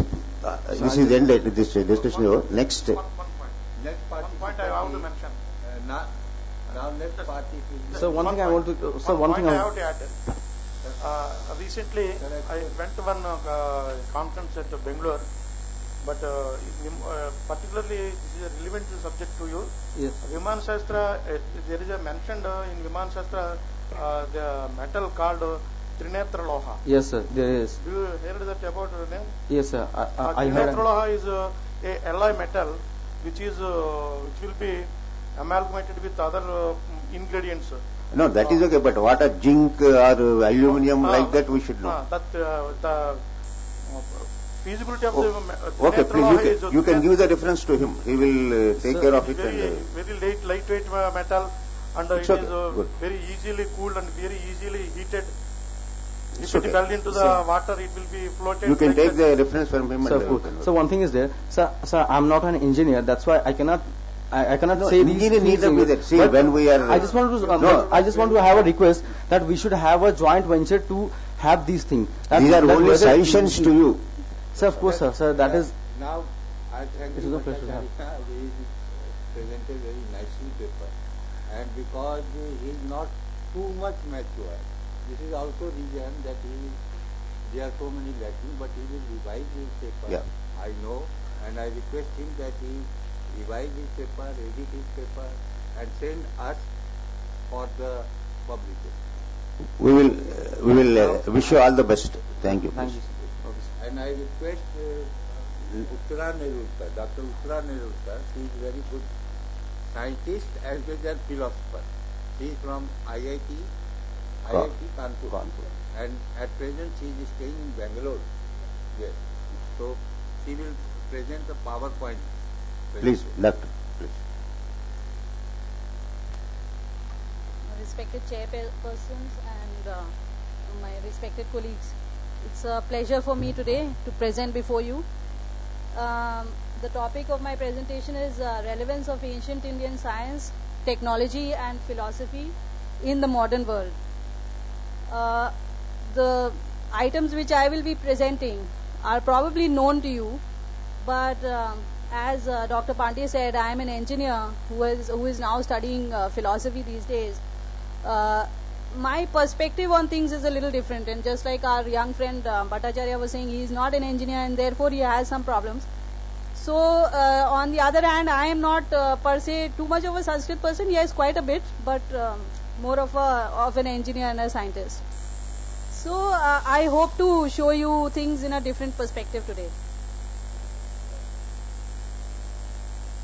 So my presentation consists of 3 parts. In the first part, I want to tell you about some ancient wisdom that is proven. So we already know that yes, this is working, but actually we don't understand how it works. Then I want to tell you about some recent discoveries which have been made in the Western world typically, which were actually already mentioned in our ancient texts, but were not noticed. Then I want to tell you about some other facts which are lying in our texts and are not known to modern science today or are on the horizon. So they offer us opportunities for doing some more research. The first part of inexplicable ancient science. I think all of you recognize this landmark of Delhi, the iron pillar of Mehrauli. And I'm sure all of you also know what it is famous for. It consists of 98% wrought iron. Given that composition, it should actually be rusting. It is at least 1600 years old and possibly 3000 years old. Yet there is no rust on the pillar except for where human sweat has somehow damaged the pillar. So Dr. R. Balasubramaniam of IIT Kanpur recently did extensive studies on this pillar, on the material, and he found the process by which this pillar remains rust-free. So what he discovered is that the iron of the pillar has an unusual level of phosphorus in it. So while modern iron contains around 0.05% of phosphorus, this pillar contains 0.25% of phosphorus.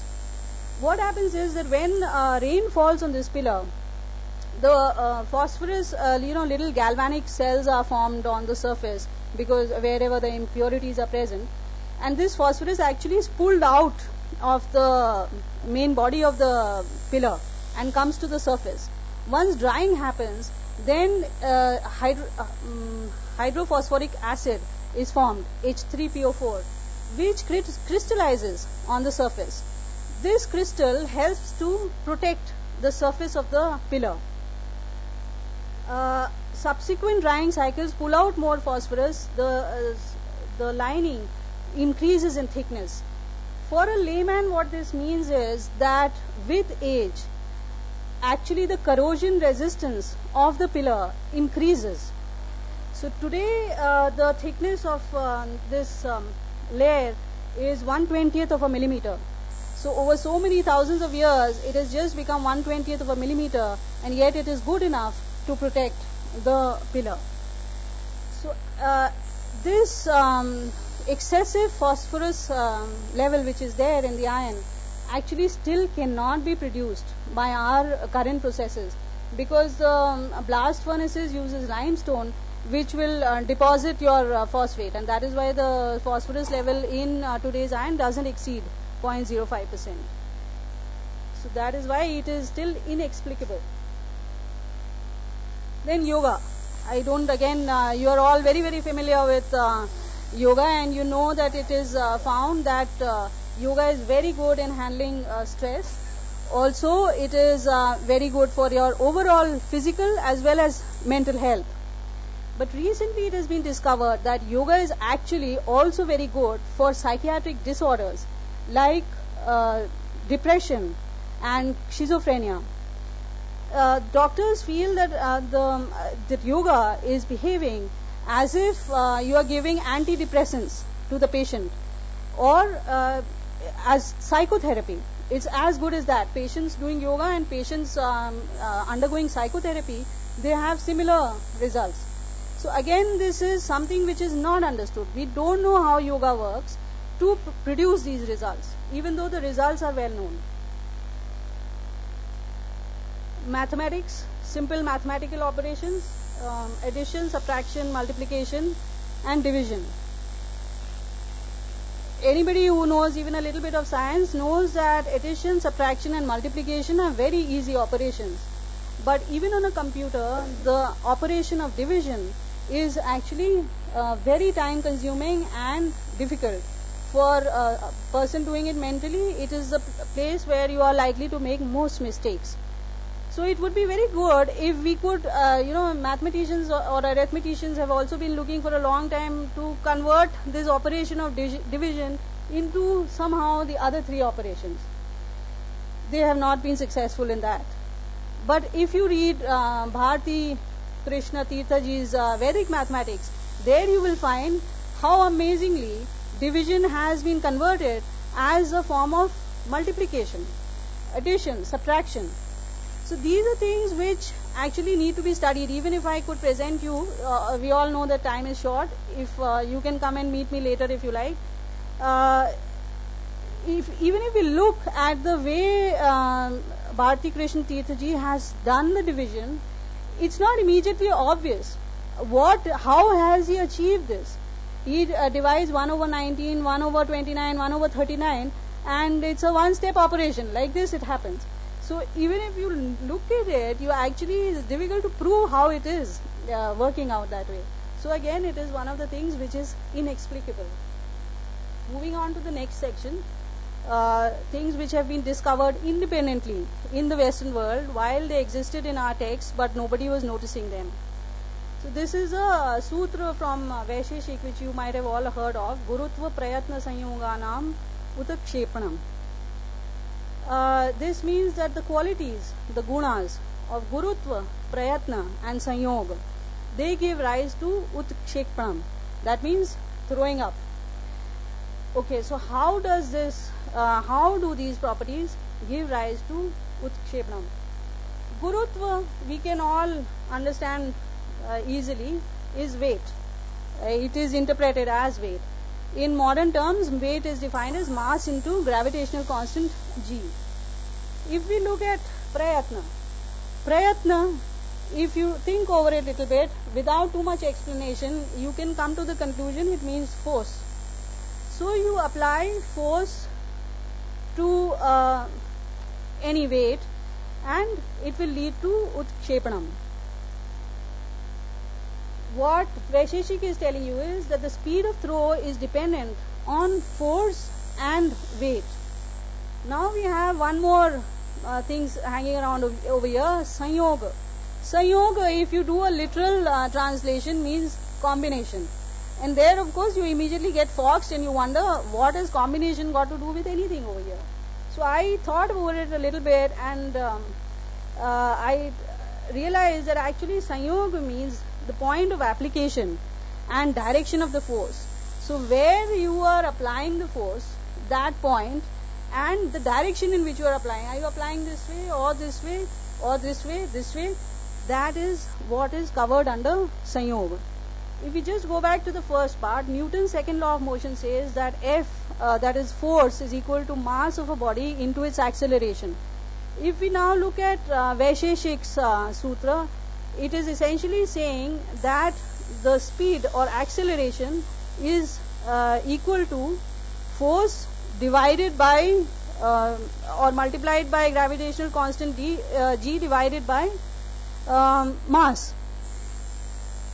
You could say that obviously the equation is not given in that Vaisheshik Sutra, and you would be right. But for a person who has actually gone beyond Newton's second law of motion and even given you point of application within that sutra, it is very difficult to believe that he knows all the components of the equation, but he doesn't know the equation. Possibly he considers it too trivial a thing, and he feels that if he gives you that these are the various things which go into the motion of a body, you will be able to discover the relationship yourself.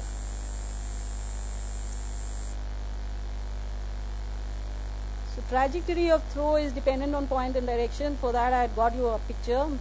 Sorry. That looking at this girl, we can figure out where her ball would be going. And if she changes her angle, her throw will also change. Now if we look at one of the very famous sutra of Nyaya Darshanam, and which is also found in other darshan shastras, Yugupad Jnanan Utpattir Manaso Lingam. That means that the mana, the mind, does not process more than one thing at a time, either as an input or as an output. I think most of you would have heard of this. Now when I looked at this and I thought that okay, I can look at you while I'm talking, I can write while I'm listening to music, I can cook while I'm doing something else. All of us multiprocess every day, so it doesn't seem to work. Then within Nyaya Darshanam itself, they covered that difficulty, and they gave a piece of argument which says that this shifting, actually it's not because the mind is processing things parallelly, but it shifts focus very rapidly, which is, and they draw an analogy with a firework. So you take a firework on a string, and even if it is a point firework, it leaves a line on your eye. So similarly, while picking up this, I look over there, my actually focus has shifted, but this motion continues because it has not, it doesn't need any attention. So again, I felt that if this was true, then modern science should have discovered it by now. It is such an easy thing to discover. What is so great about this? So I actually discounted it and said, no, this could not be true. And even my faith in Nyaya Darshan and these Darshan Shastras went down. Till recently, I discovered that people are talking about this. And they are saying that the mind performs a rapid toggling among tasks rather than simultaneous processing. And too many multiple tasks lead to a response bottleneck. So when all these tasks are being applied on your mind, the mind is not able to decide which one to pick up. And since it's only able to pick up one, you have a bottleneck and you are not able to perform any action whatsoever. Then eating. Anybody familiar with Ayurveda would know that Ayurveda in many forms says that eating less is always better than eating more, eating less is good, right? So even in Manusmriti we have this shloka which says that excessive eating, more than your hunger, leads to shortage of your lifespan and to disease. Again, this is something which according to me should be easily 3 minutes more, please conclude. Experimentally possible to prove. So I discovered there is a study that there are islands of Okinawa near Japan, and some Americans did a study that Okinawans have the longest documented life expectancy for any country or state. their life expectancy is 85.1 years for women and 77.2 years for men. And they discovered that it is primarily because, other than the fact that they eat a very healthy diet, which is low in fats, etc., they also eat till they are around 80% full, at which time they get up. And scientifically they found that you take 20 minutes for your stomach distension muscles to record in your brain that you are finally full. Please conclude, madam. Time is over. When you are 80% full, then after 20 minutes you actually realize you're completely full. Therefore, they live so long. Unfortunately, I'm very sorry, I do not have time, so we will leave it at this. I had other interesting things for you. We will maybe we can discuss offhand. So thank you. Thank you very much. Now the presentation open for discussion. Only we have very two questions, please. Only one suggestion, madam. Yes, please. You think what we have identified in Nyaya Darshana? Yeah. Similar observation has been made in Vaisheshika. Sankhya Darshana also. Vaisheshika even. Sankhya Darshana. Okay. Kindly make a note of it. The same wording has been used. Yeah. Thank you. Yes. Madam, you were referring to the results between the correlating results are the controversy between psychotherapy and yoga. Yes. And we don't know how it is happening in yoga.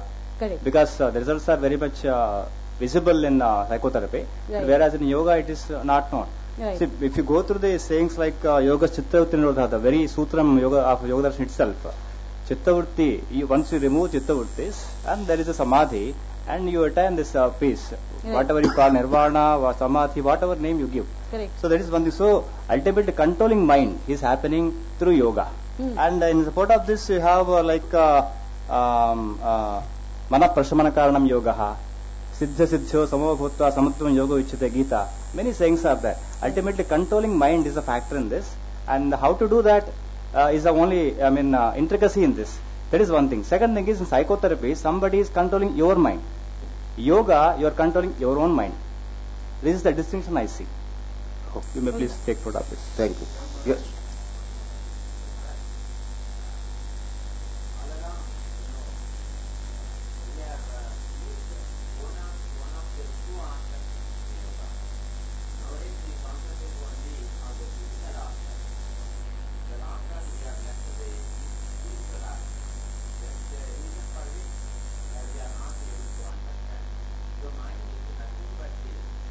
Yeah. Correct.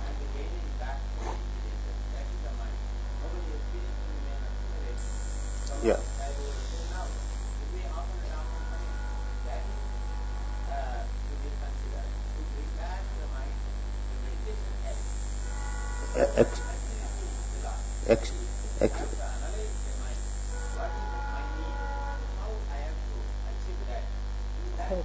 Yes.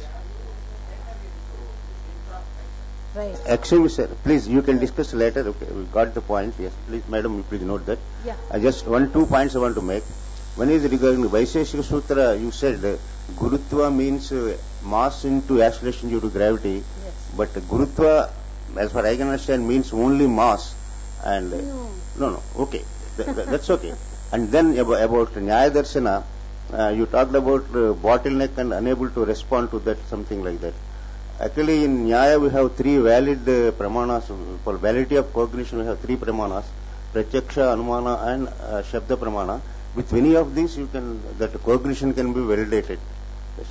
Thank you all. And now thank you very much for your very variety in the presentation. Thank you very much. Now I invite Kakuli Ghosh. Yes. She will be speaking on fascinating universe, some meta implications. Please. Yes, please stop. Okay. Pranam. And I would just first state the subject that I am going to present here. It's just a simultaneous study. I am still a learner in this field.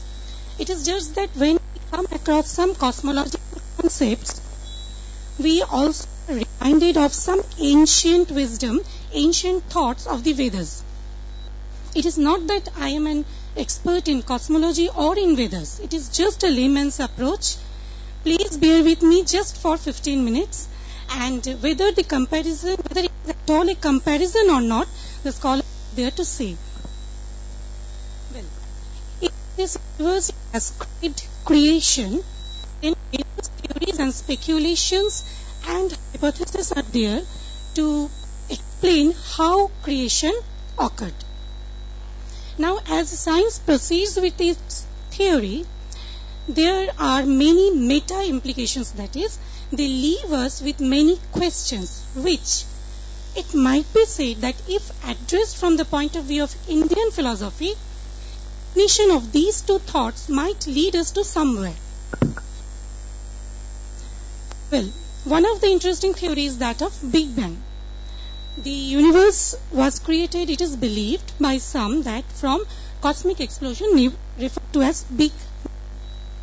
In Indian philosophical concept, we have the concept of Brahmanda. In general, we say Brahmanda is this universe. And without going into any technicalities, if we just analyze the word, it is Brahma Anda, the cosmic egg. Now, what cosmic, it might be metaphorical, it is metaphorical or allegorical, yet Brahma as the cosmic energy vibrating, pulsating, that created this universe. In this sense, it can be referred to as the primordial being, which has often been referred to as Purusha, Adi Purusha, who created this universe from intense tapa. It is often said, and in that case it is said in accordance with Ritam, the eternal law. Now, tapa, it is austerity.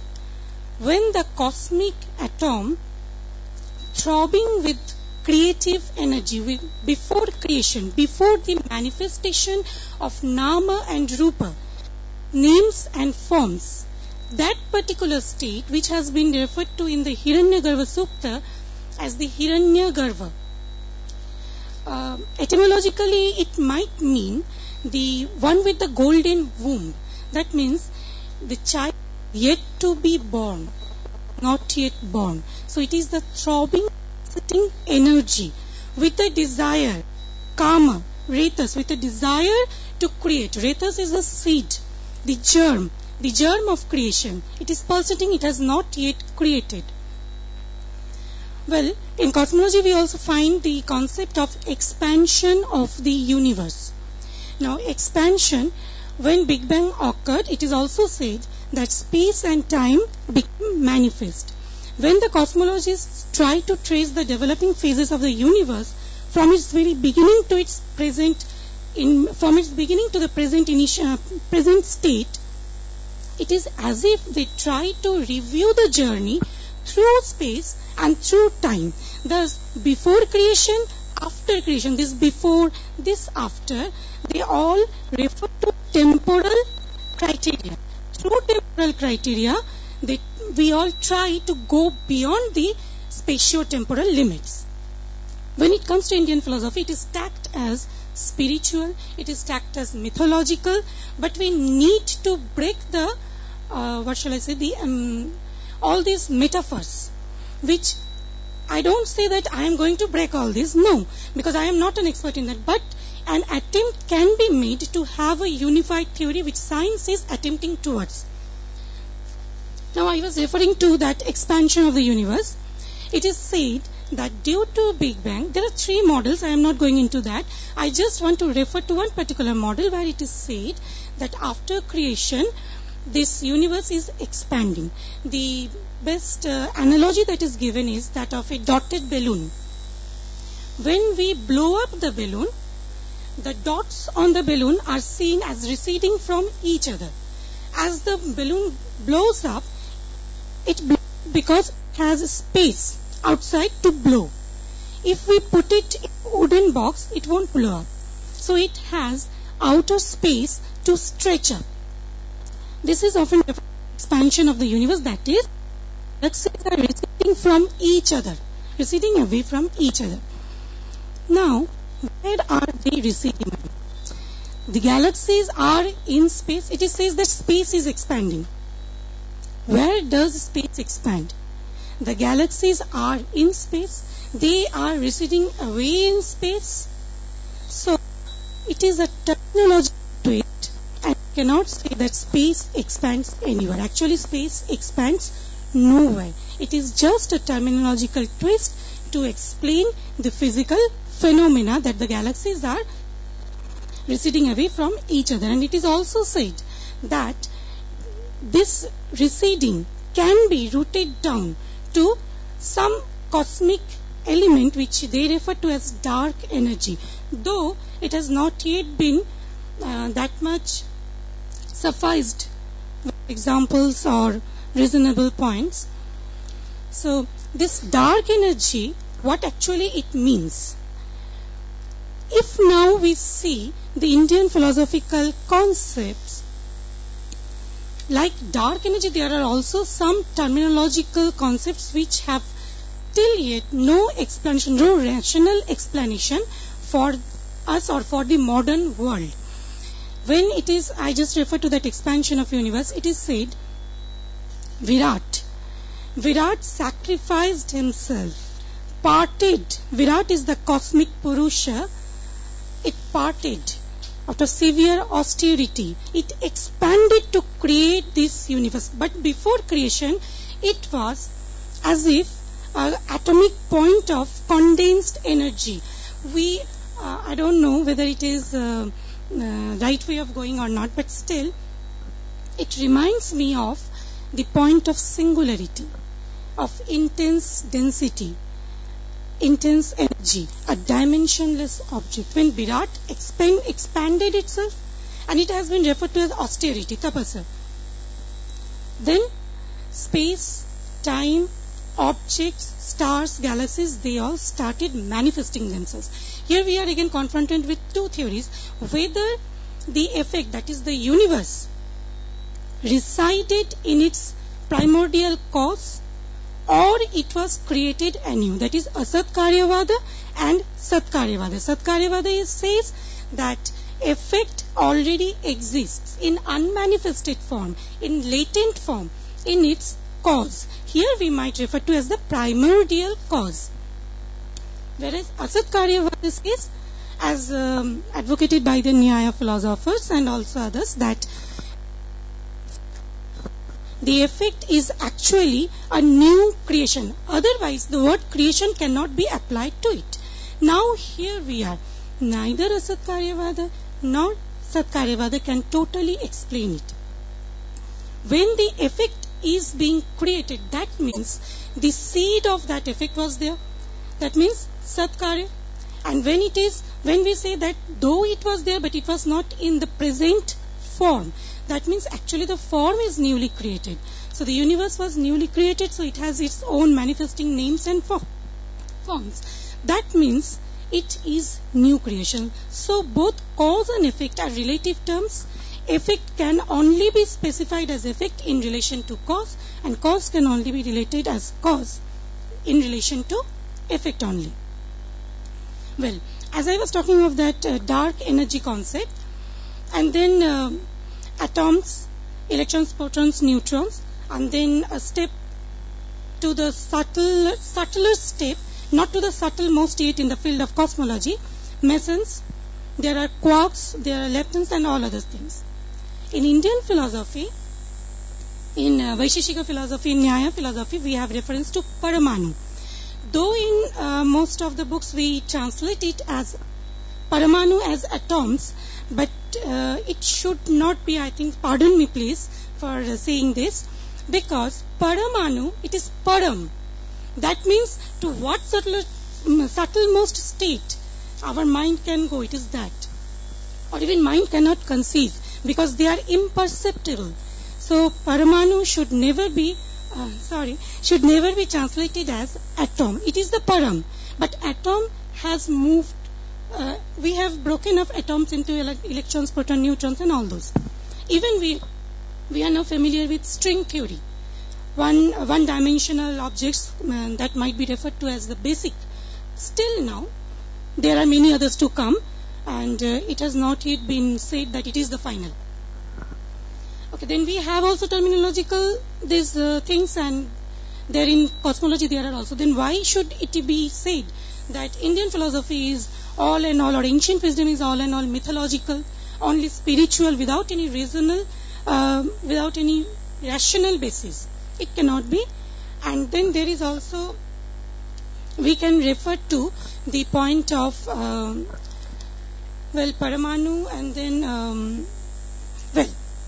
when it was there, I was talking about that Virat expansion of Virat, the sacrifice, we were talking about that.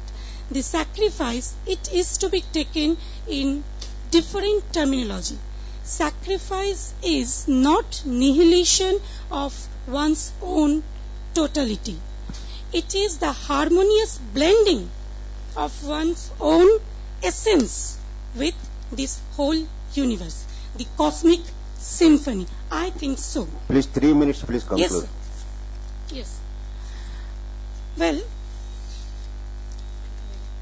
it can be said that all the phenomenal changes that we find here leave us with some meta implications, because once we capture one particular aspect of universe, the other particular aspect pops up some new particles or whatever new revelations there, which cosmologists have not yet been able to capture. So we cannot claim in cosmology that we are nearing a theory of everything. The word everything is itself vague. When we say that this room, everything in this room, we can describe. But when we say everything in the universe, we don't know the limits of the universe. There might be, since I am not from the science background, I don't know. It might be, but everything in universe cannot mean any particular specific thing. So, it is there, the universe is there, it is fascinating, it is too fascinating to ask for any explanation. So what we have, that our mantra, Charaiveti, Charaiveti, this will lead us, I don't know whether to the ideal situation or not, but to moksha, of course, because that will lead us again to my own self, to my own, because it is the universe. Please conclude. Over. Thank you. Now the presentation is ready for questioning. Your paper is very nice. The concept of Paramanu, yes, just brief. The concept of Paramanu is very much acceptable, what we have told. And secondly, there is a version in Narasimha Purana regarding Brahma.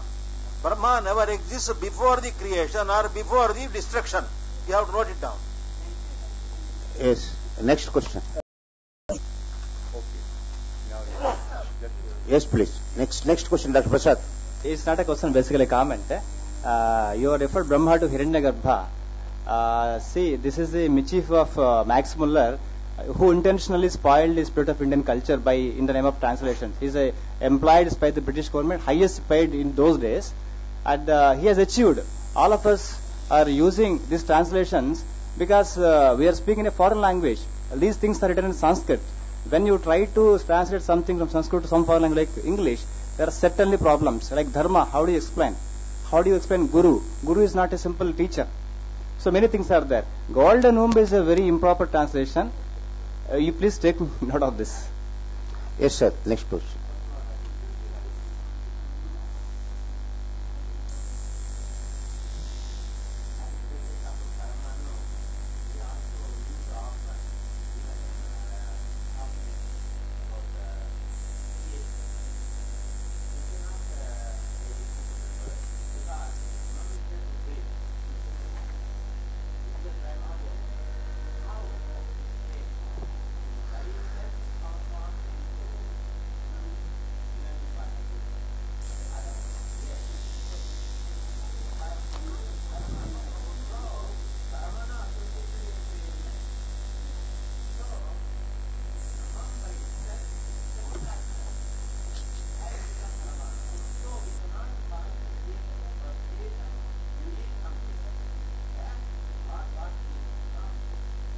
Yes.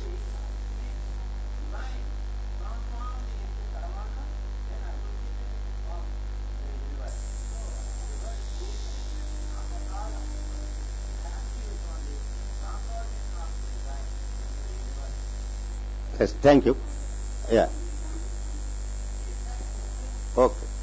Just the session will now be coming. Before that, my observations.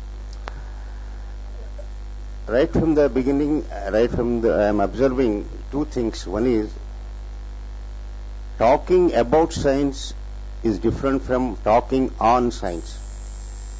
Most of the people are talking about science. Please.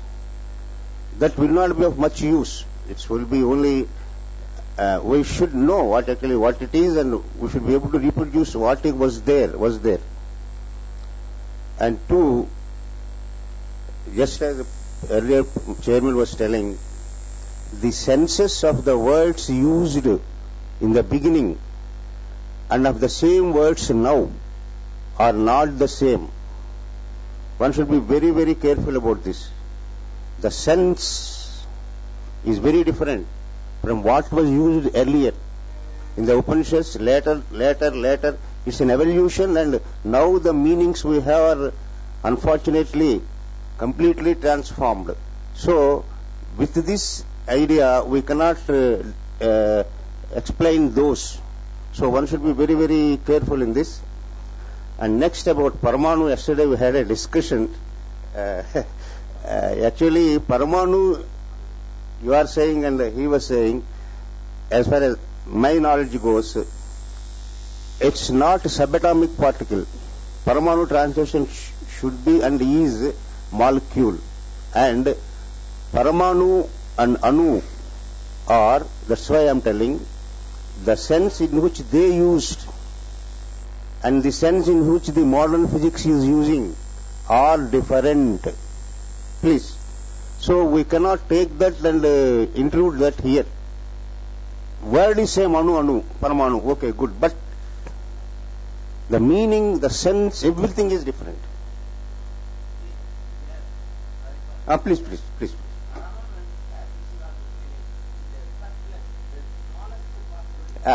See, sir, Sanskrit language is such a great language.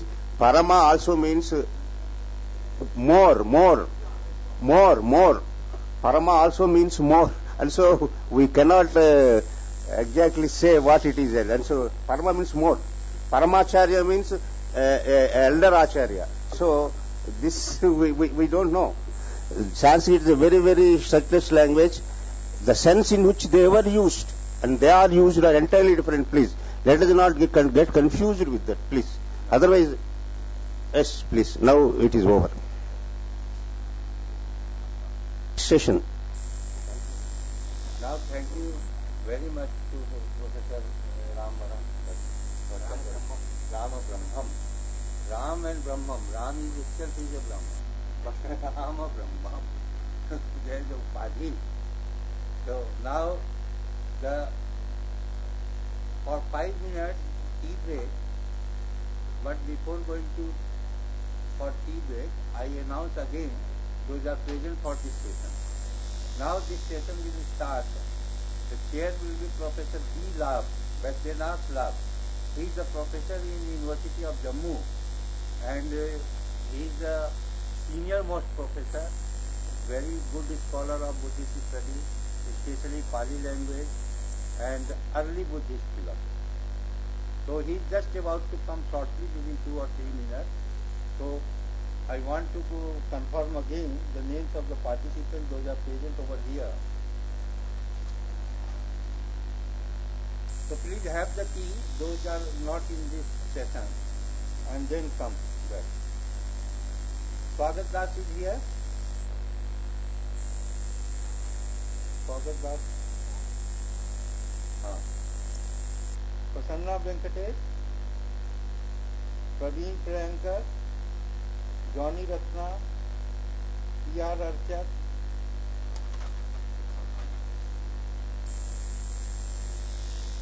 Bhavita Sharma, Rajesh Bhaumik, then Shahnaz Begum,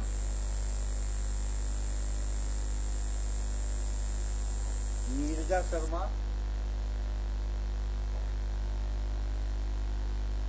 Tarak Praveen, Meena Gaur, Dr. Anand is here, and Neeraj Yadav. Okay.